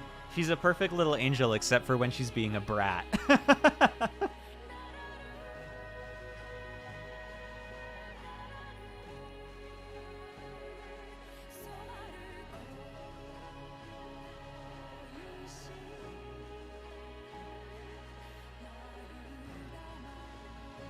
Yeah, bratty little angel. The one thing I'm really thankful for is she can be kind of pushy sometimes at night when I'm trying to sleep. But if I just pick her up, and I kick her out of my bedroom and I close the door, she accepts it. I know like some cats that I've cat sit before, like if they want something at night, like to like go outside or get food and you don't want to give it to them, they will keep pestering you until they get it. But with Theses, it's like she'll pester you and then you'll be like, you know what, Theses, you lost your bedroom privileges, I'm kicking you out. And then she'll be like, okay, I guess I'll go do something else. She won't like scratch on the door or meow or anything.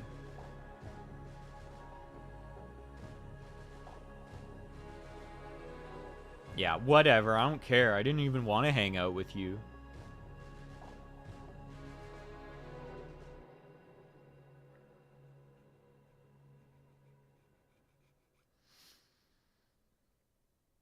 I think it's because I trained her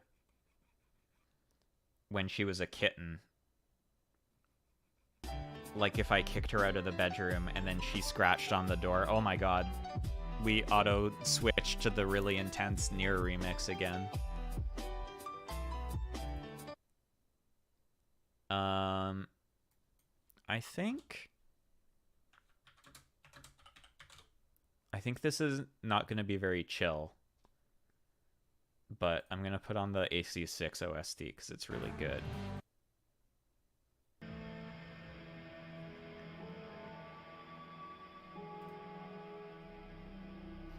But yeah, when she was a kitten, I definitely tried to sort of train her that, like, if I kicked her out of a room, if she was, like, scratching on the door, even if it was really annoying, I wouldn't cave and let her in, to kind of teach her, like, hey, if there's a door that's closed, it's closed for a reason.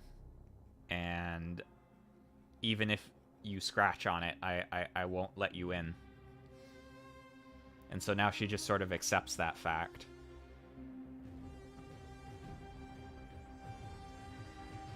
Yeah, tough love.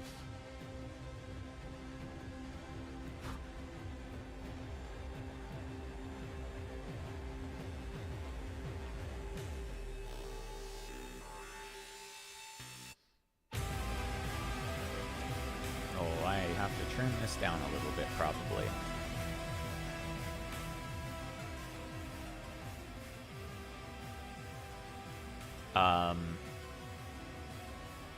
She also at one point had almost kind of like learned to open the door, because the door handle to my bedroom is like a lever, not a knob. And I think at one point, because she'd kind of reach up to scratch on it, and she accidentally like pulled on the lever and opened the door. And she started to learn to do that a little bit, and I was getting kind of worried. Like, if she gets really good at doing this, I'm gonna have to advance my tactics to stop her from coming into rooms. But then she just kind of stopped doing it.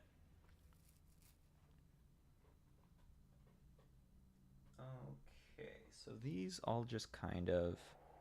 I'll show you.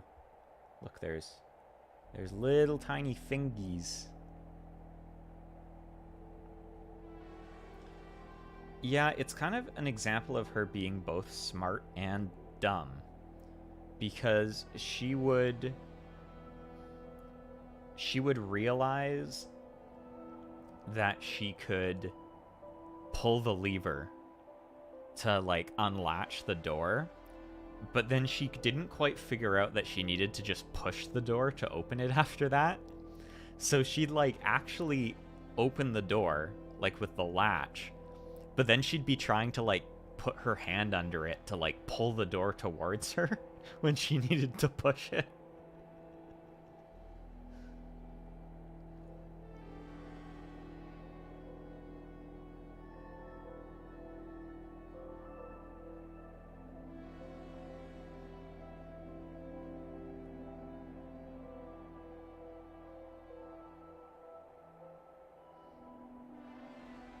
My old cat would do that too, because he was an outdoor cat, and we had like this sliding screen door that would go out to the deck, and it had, I think the original owners had made like this little flap in it. They had like a little dog, but it was the right size for our giant cat as well, and so it could flap either way.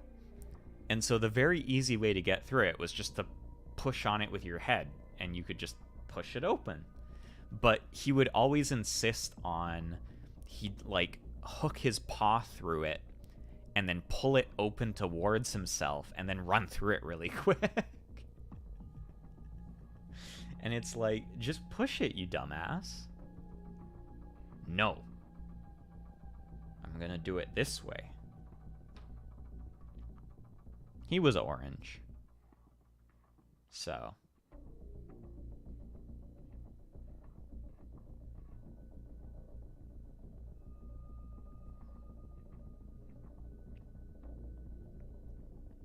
Okay, so the fingies go together like this.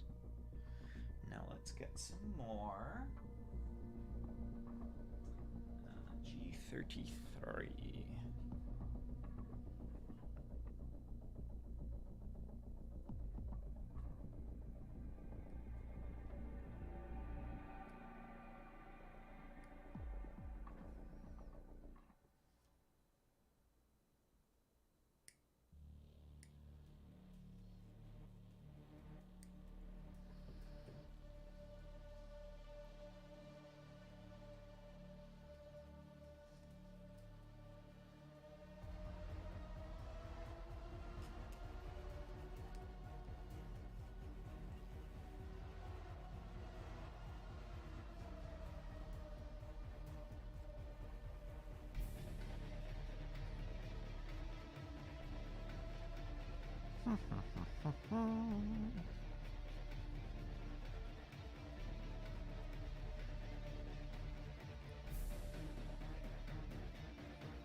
thumb.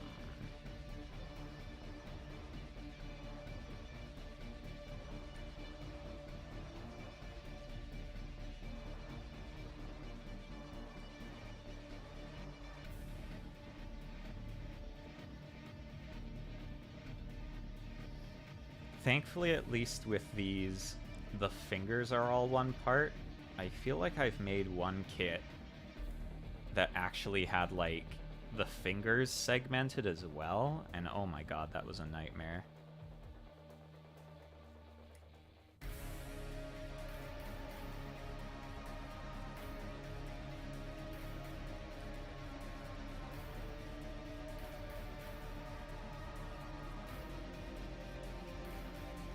Yeah, thankfully that was before the carpet. That was in my old place. Okay, AC6 is not chill enough.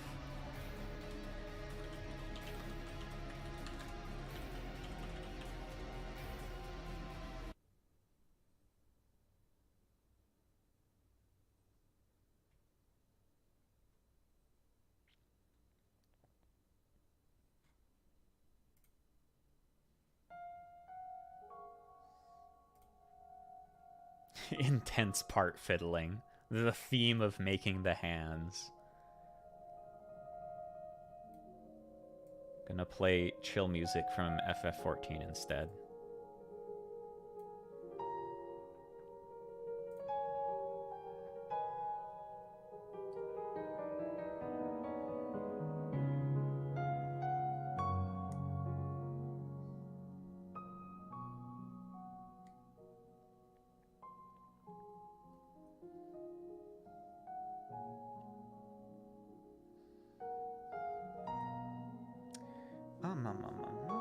There we go.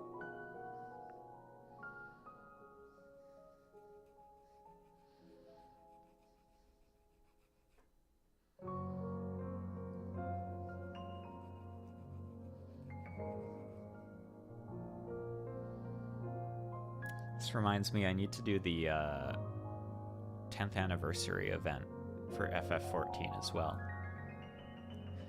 They have an event on right now for the 10th anniversary, and you get a really cool mount for free. So I should do that this weekend.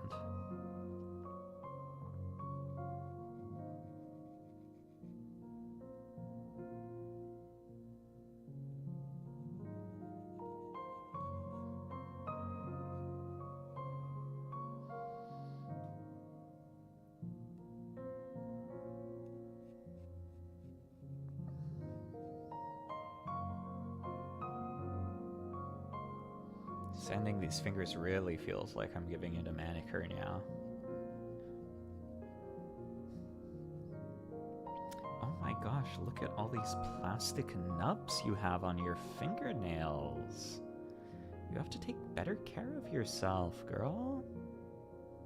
Let's get these sanded away for you. You are gonna look so good when this is over.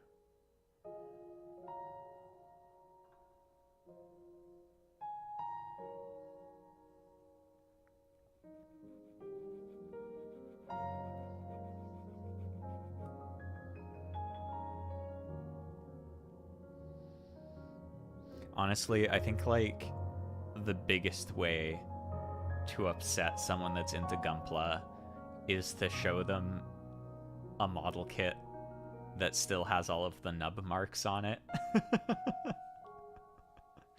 Like, especially, like, a really nice model kit.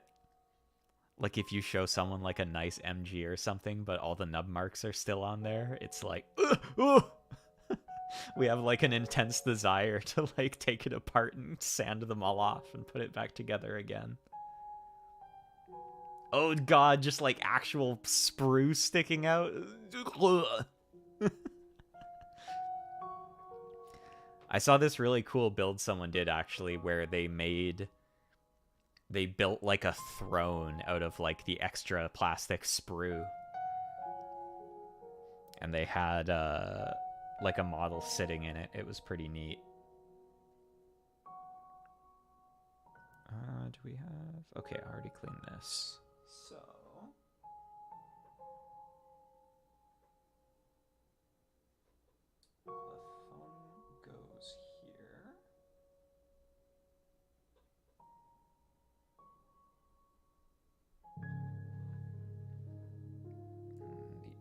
index finger.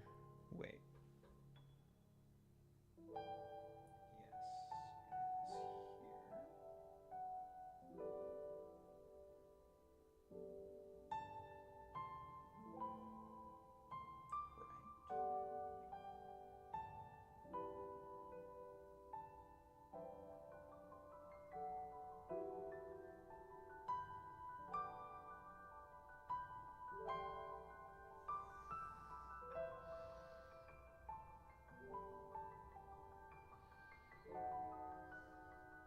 I think I need the back piece so it can sandwich these bits in.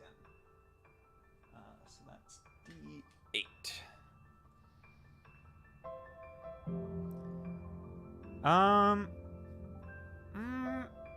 I guess you could. I think generally the sprue... Maybe for an HG. I think the sprue is too small for an MG to use as a weapon. But you could probably make stuff out of it for, like a 1/144 scale.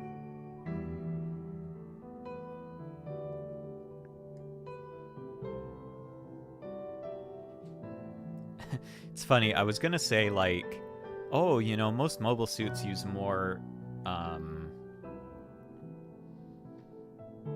technologically advanced weapons, even for melee, but literally the one I'm building right now has, like, a big spiky ball on a chain, so...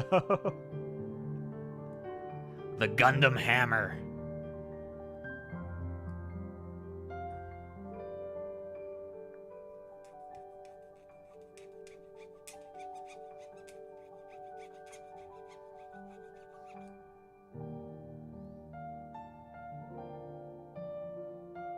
You can't escape the flail.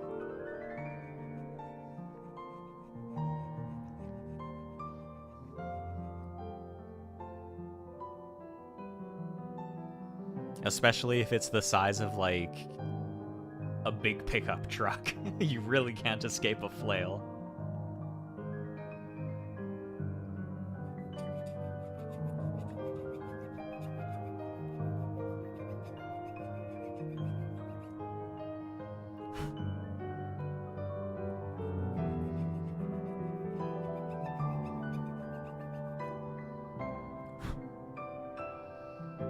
Okay, so I think how this works is these fit in here kind of loosely, and then I have to put the back piece on to, like, sandwich them in. Oh, this is so fiddly. Oh, and I have to sneeze. Ah.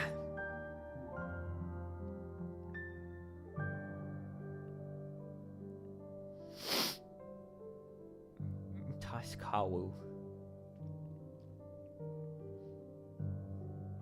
That was not a bad sounding sneeze, not gonna lie. Some sneezes I do, I'm like, ooh, Taskaru, and then some sneezes I'm like, that just sounds yucky. Free sneezes in this economy? Yeah. If I have to, like, blow my nose, I'm muting for that shit, but I have to sneeze, y'all can hear that.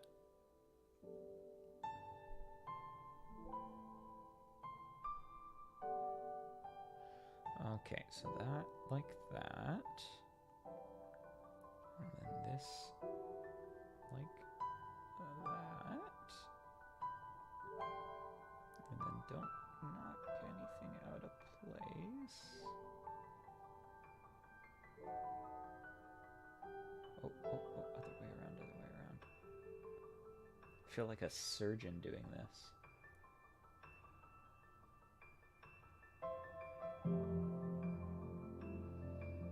There we go.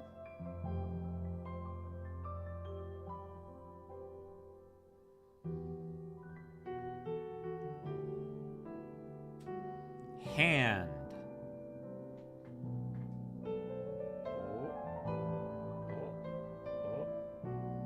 Yeah, it's not gonna focus that well.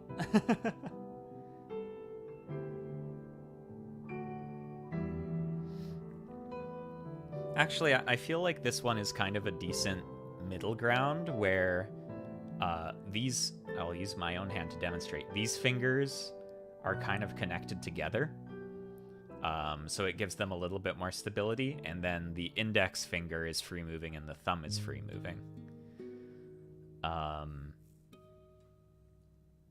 So I think that'll make it a little bit more stable than some of the other... Oh, actually, no, they can move independently. Never mind. So it can do this.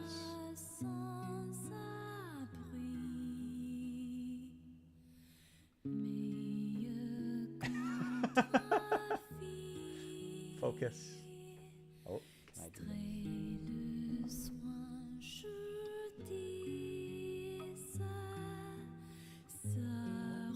Yeah.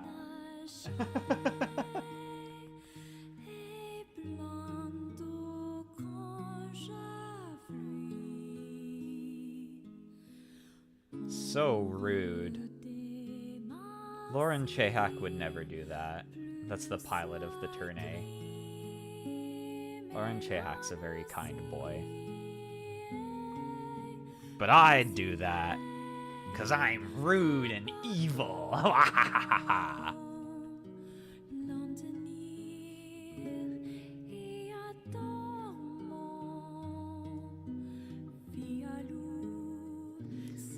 Okay, how does this actually go together, though? Did I miss a piece when I was putting the wrists together?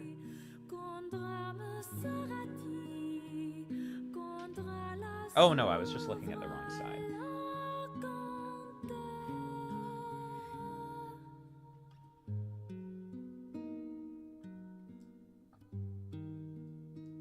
So this goes on to here.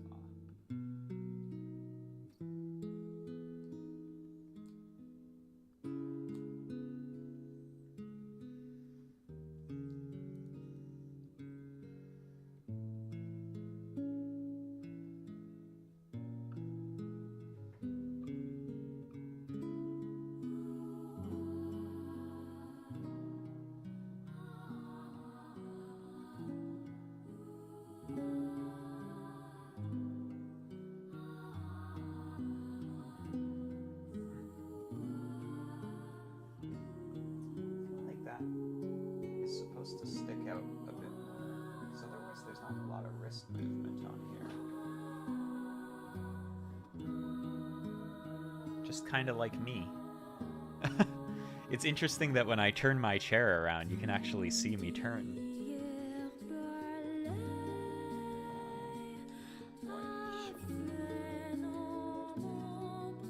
Does this slide down any further? Did I put it on the wrong way, maybe?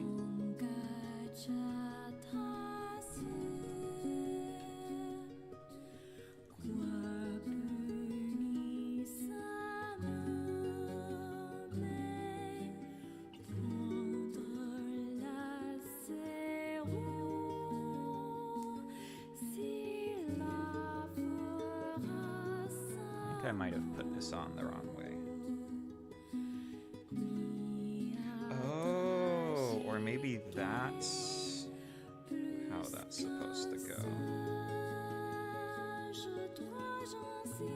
That would be interesting if that's on purpose.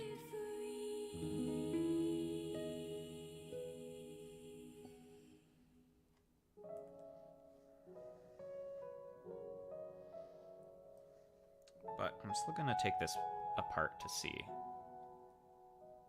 if there's a different way for this to attach that makes more sense.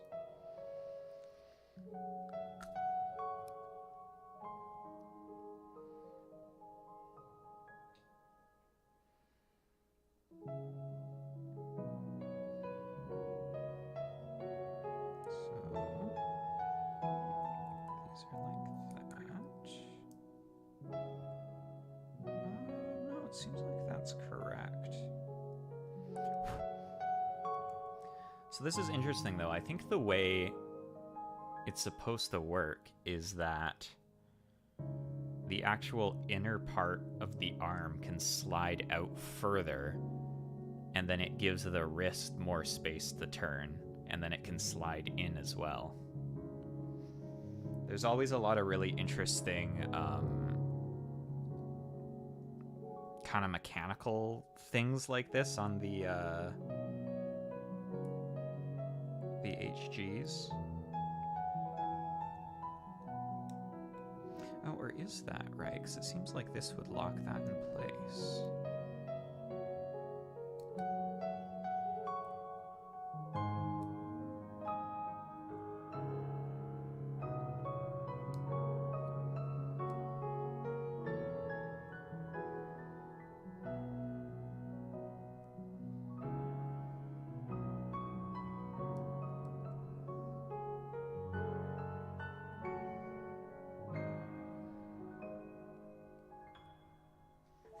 Just a second. I am going to look at the instruction booklet more closely.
Okay, no, I think this is right.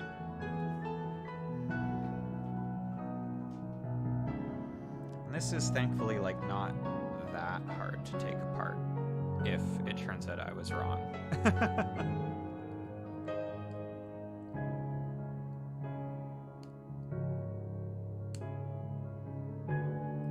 So now we just need the upper arm and then the shoulder.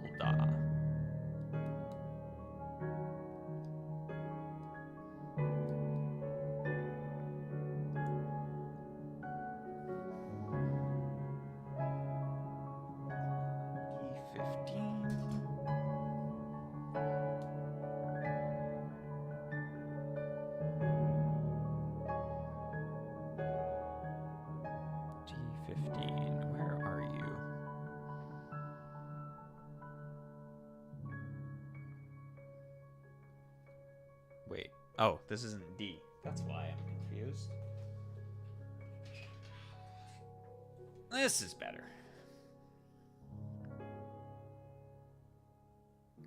D15. Eh?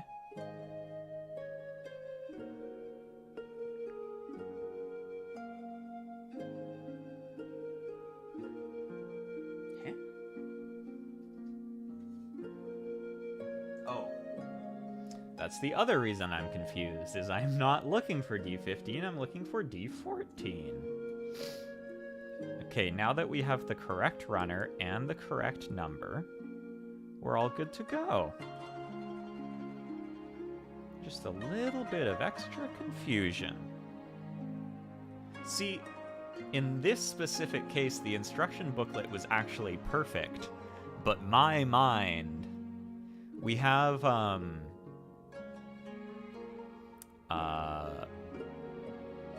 what was the exact term?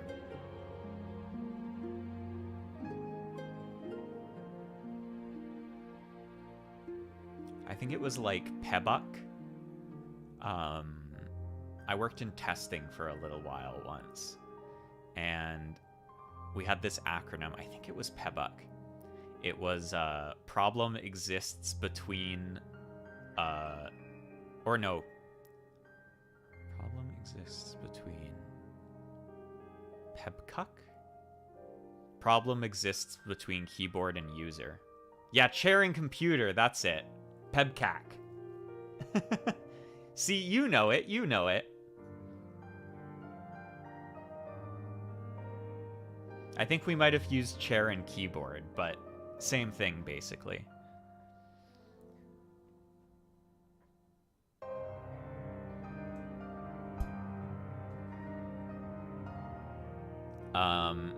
And that would get used in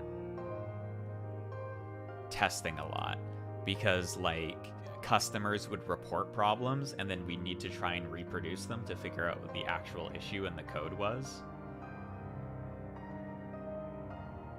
And sometimes the issue is just that the person doesn't know what they're doing. Just like me in this instruction booklet just now.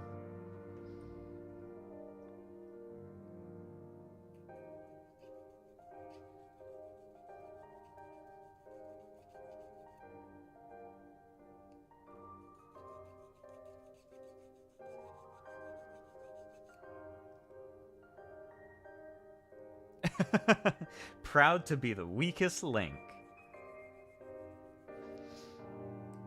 That's the thing with programming, too, is often people are like, the computer isn't doing what I tell it to. And it's like, actually, the computer is doing exactly what you tell it to. That's all a computer can do. But there's something about how you're telling it to do things that is incorrect. The computer is just doing its best to follow your instructions. It's your instructions that are fucked up in some way.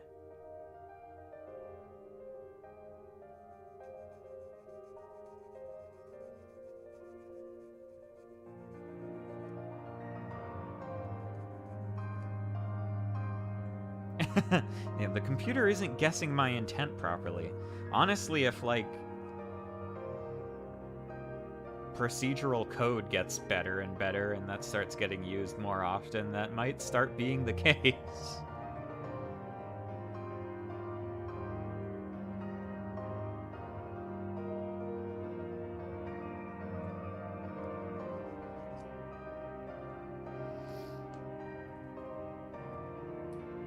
I'm realizing now, with these pens, you have to kind of shake them up.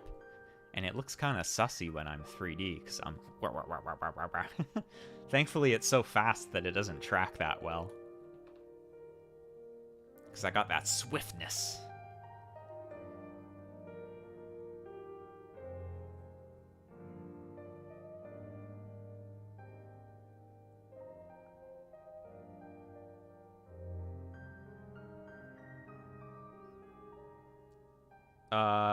I mean, it looks like I'm choking a small person and shaking them around. It's so violent. It's sus.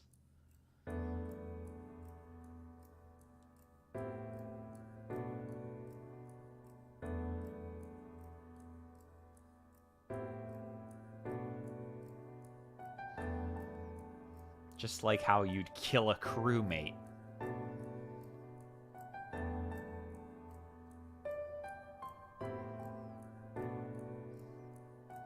Yeah, when the computer gnomes are being bad, you just gotta grab them and shake them.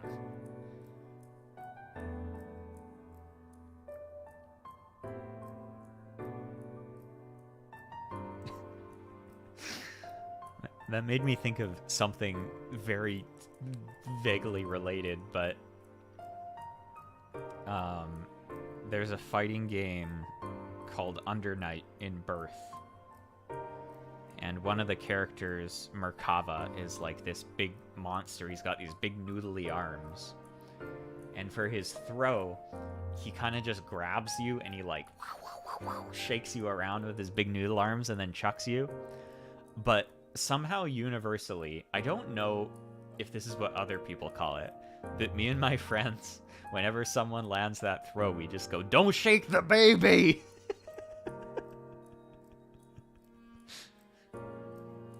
And that's what that move is called now.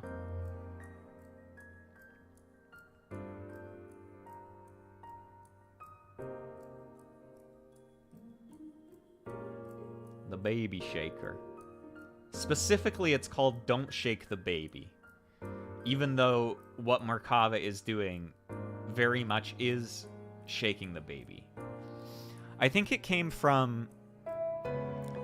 I remember seeing... I don't remember if it was a stream or if it was a review of It wasn't Cooking Mama, because that's about cooking.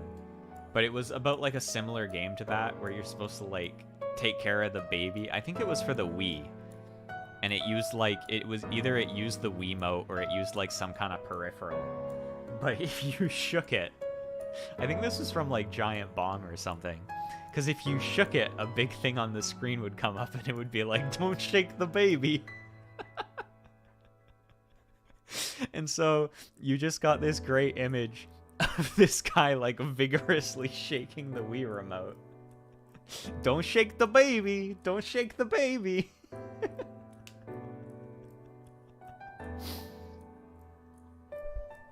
And that's one of those things where it's like, I don't remember the origin from it, but it's now a key piece of my psyche that's like lodged in my brain.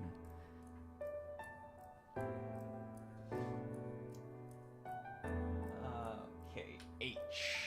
H, H, H.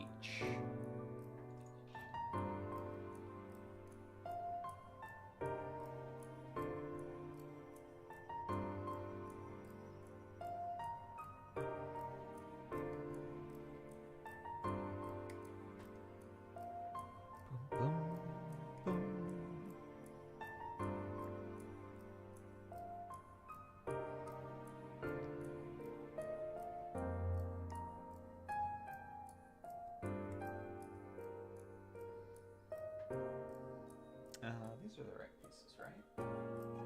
19 and 21. Oops.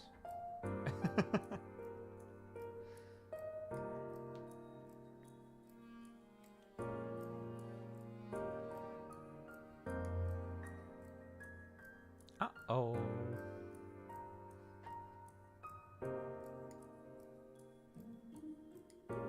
Maybe I'll make the other shoulder joint while I'm at it, just so I don't have one tiny little loose piece hanging around. Because I got overzealous.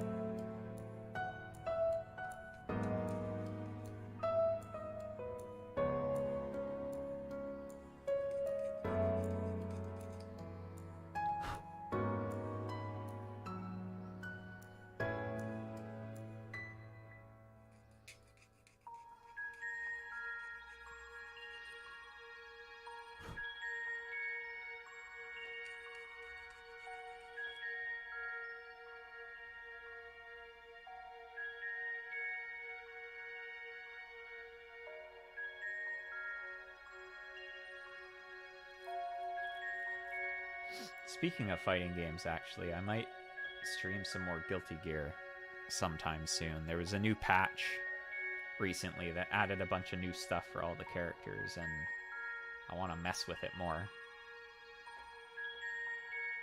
25.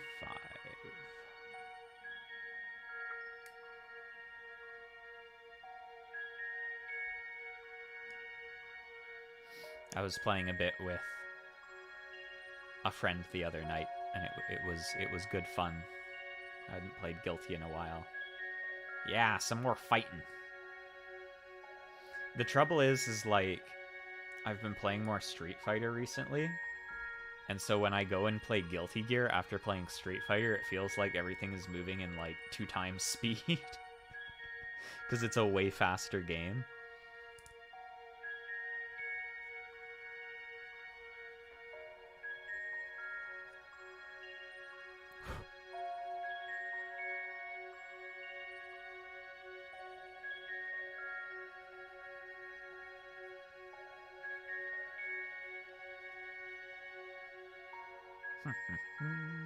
There's that. Okay, so this goes in between these.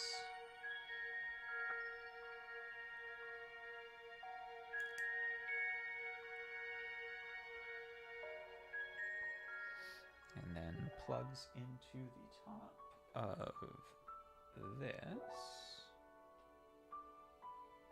which in turn goes into this.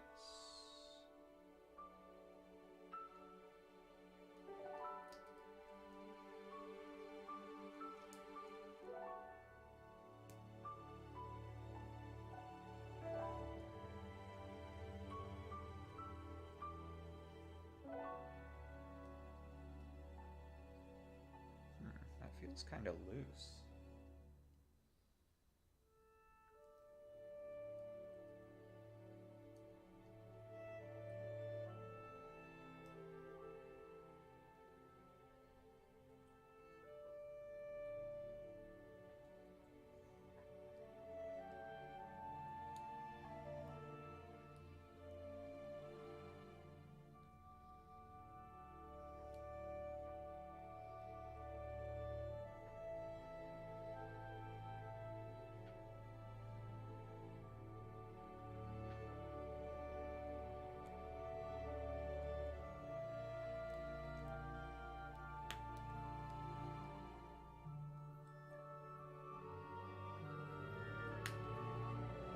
There we go. Just had to give a little bit more force to it.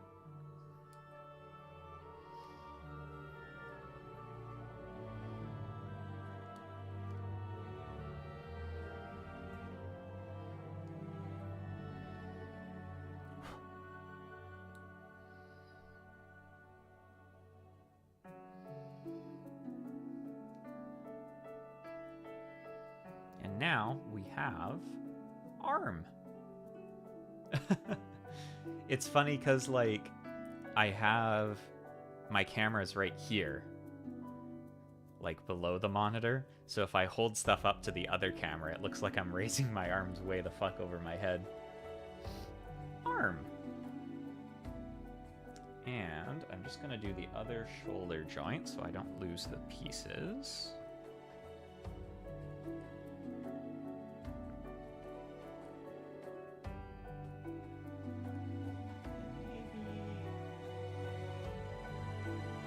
Shoulder pad too.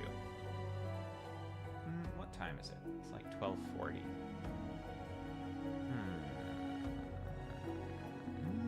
Maybe I'll leave the shoulder pad for another day.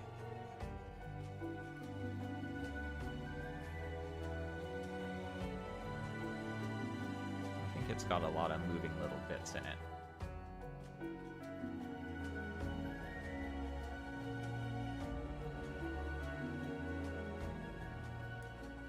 Get some lunch showing my teacher what I made. Sensei, look. I'm gonna get some lunch and then I think I might walk out and I might go look at backpacks today.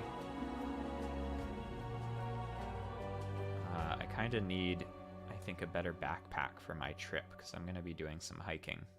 So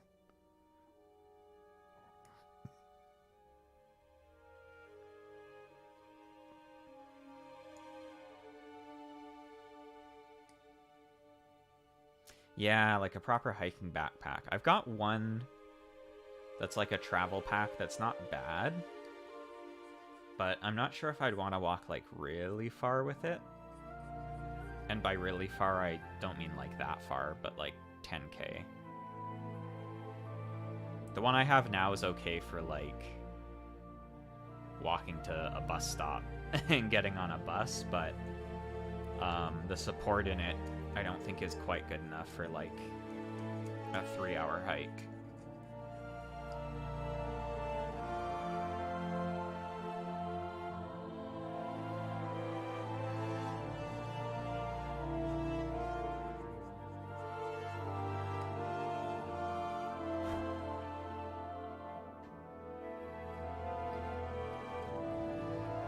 So I'm gonna head to, we have an MEC here, and I like MEC a lot. Like Mountain Equipment Co-op. They have good like hiking and travel stuff there.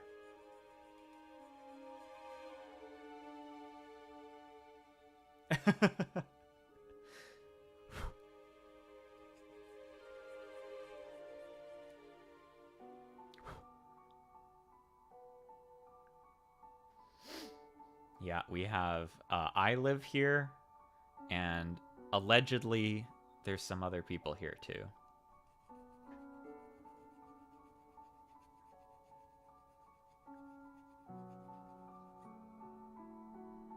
We have more than one person that lives here. But possibly less than 100.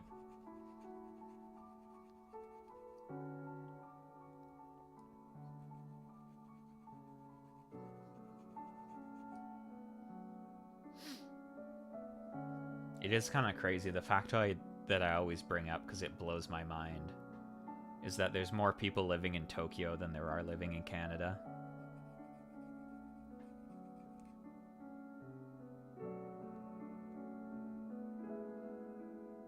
Like, a few million more.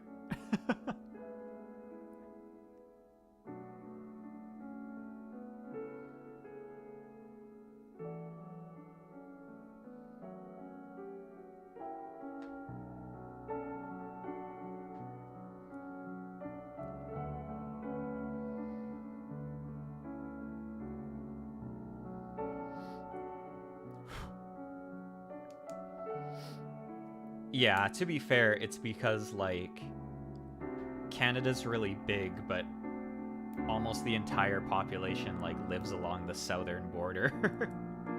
So there's still, like, plenty of people in the bigger cities. Yeah, 'cause how many people live in Finland?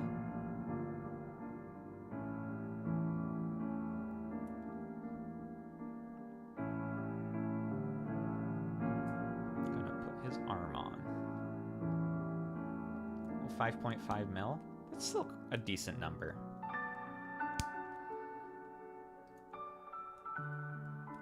It's not empty. You got cat hair stuck on your head.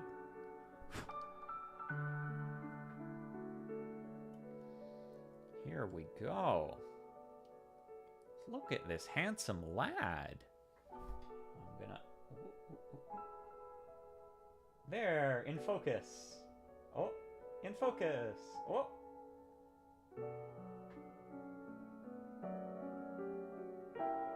Looking good. Got some bulk to him. Yeah, got those thick old forearms. He's been using... oh, I have one here.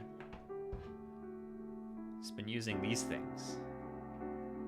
Training his strength.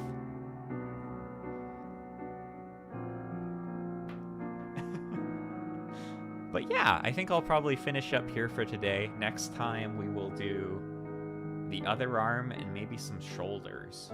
But I want to be out and about today, and then I have to be back not too late, because hopefully, if my friends are available, it's D&D night tonight. So, but yeah, thanks for coming by and hanging out while I put together some Gunpla and seeing my little 3D experiment. It's fun. But yeah, I will see y'all later. I'll probably make an actual schedule again this week. I think I won't stream tomorrow, but I'll probably stream Monday, because I won't have to work. I kind of want to do like a longer Hypnospace stream. I think, I have no idea how long that game is supposed to be, but it feels like we're, like, getting places in it. But yeah, till next time, have a good time of day. I can wave in 2 different ways. Oh my god.